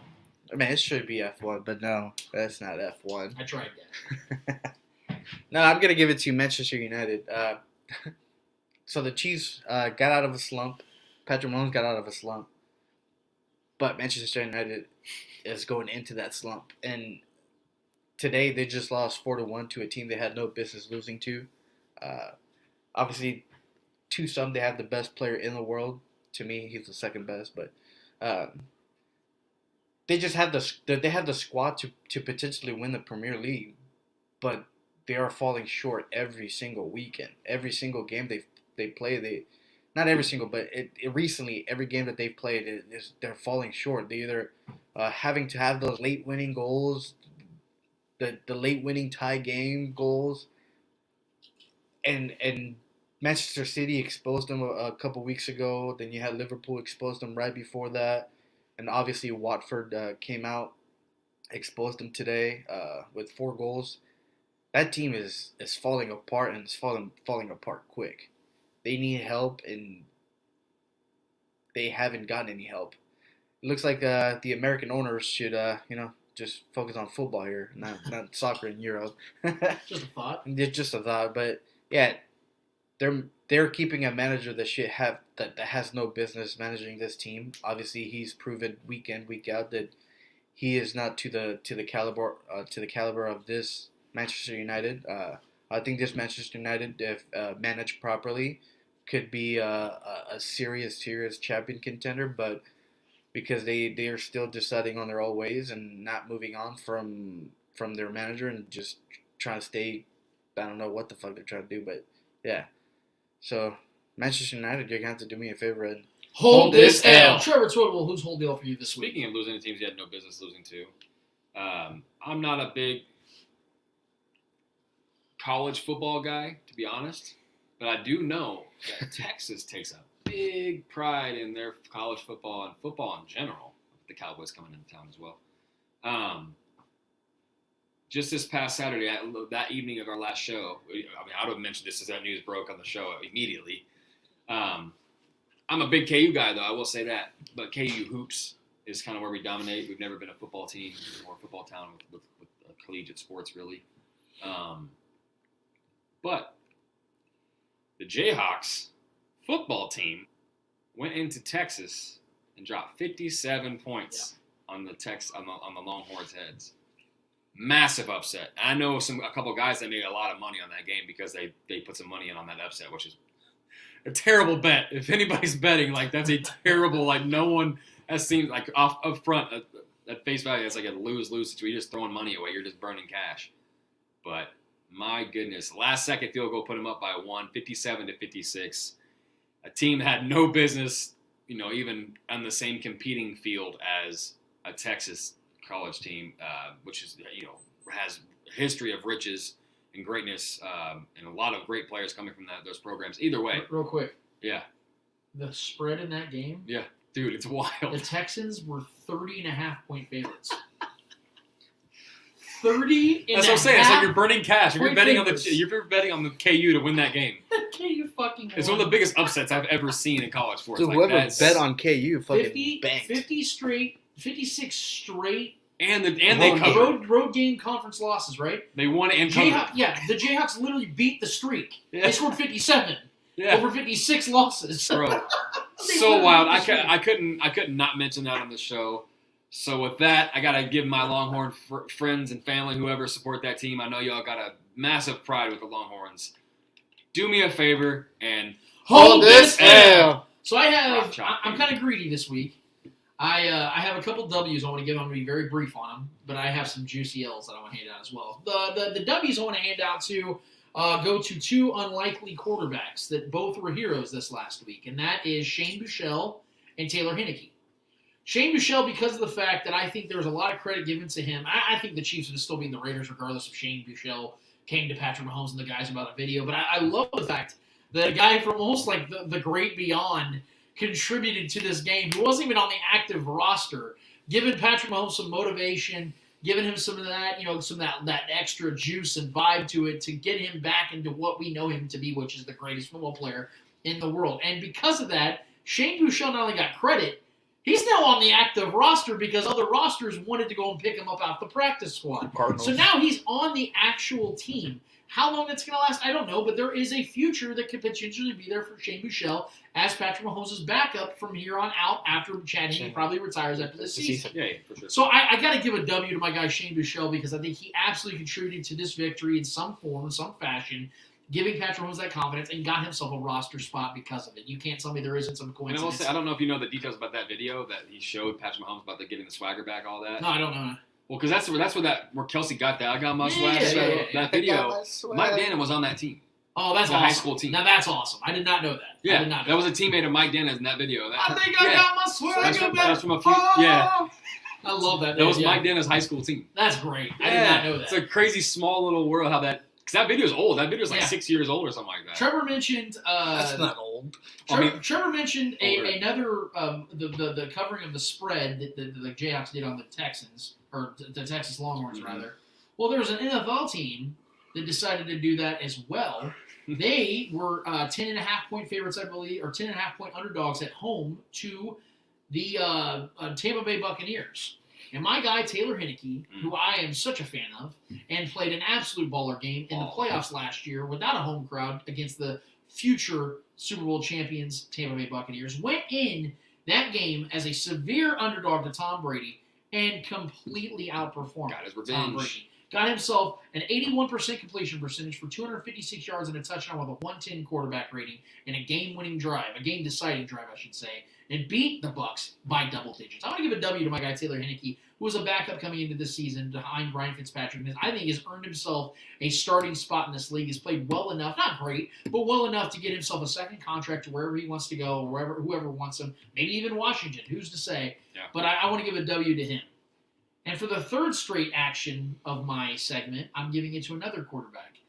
And this is going to be an L, actually. Oh. So we heard this complete horseshit story from Ian Rappaport this last week about Russell Wilson practicing and rehabbing for 19 hours a day, which, by the way, was absolutely hilarious because all these nutritionalists, all these rehab experts and trainers, 19 and all these, hours a week is probably too much. Yeah, they were saying that it's physically impossible that he would be able to do that, especially with his schedule as a father of multiple children, a husband, a famous person that does commercials and has all these other things going on. It's literally, yeah, exactly. And being Mr. Unlimited. So all those things considered, to do all this cringy bullshit on his own social media, he goes out there after 19 hours of rehab every single day and gets eggshelled for the first time in his career. That was horrible. If only, Russ, if only you would have been practicing for 24 hours a day, maybe you would have gotten 3 points. Should have put in Gino. But since you wanted to be selfish and have 5 hours of non-rehab, you got yourself a 0 and you got yourself an L. So do me a solid and hold this L. My last L is a personal one, guys, because this one... What the fuck? Oh, I've been waiting for this one. You know, one of my favorite things to do is to piss off people with verified accounts, especially former athletes, when I'm just simply bringing up facts. This week, it's Nick Mangold. He decided to be a guest on one of our favorite shows, The Good Morning Football, this week, and he was breaking down the Chiefs and Raiders matchup. And I'm not going to quote him. I'm not even going to try to paraphrase. I'm going to let him say what he said on this show, and then I'm going to give you the facts that pissed him off and went after me. This is Nick Mangold this week. You know who I'm looking at? Oh, Mr. Derek Carr. Himself bringing in his Wolfpack, lifting the Las Vegas Raiders to win over the Kansas City Chiefs. Listen, he had 3 pass touchdowns in both games last year against the Chiefs. Right? He is the chief killer. Hold on, real quick. Games last year against the Chiefs. Right? He is the chief killer. Coming for him. Right? He is the chief killer. You guys catch that? They're one of the Death Star. It's a home game. It's going to feel comfortable. It's going to be a bloodbath. KC's defense is ready for it. Brightest star coming at you, Derek Carr. Yeah, he's the Chiefs killer. So what I decided to do was tweet at Nick Mangold just some facts. I didn't disrespect him in any way. Or maybe it's disrespectful to correct him, but Derek Carr is now 3-12 in his career versus the Chiefs, while putting up an illustrious stat line of this: 62 completion percentage, 241 yards per game, 23 touchdowns, 16 interceptions with an 81 quarterback rating. That's a Chiefs killer. Killer. Okay, Nick. And so I decided to tweet that to Nick Mangold. And I didn't say anything disrespectful.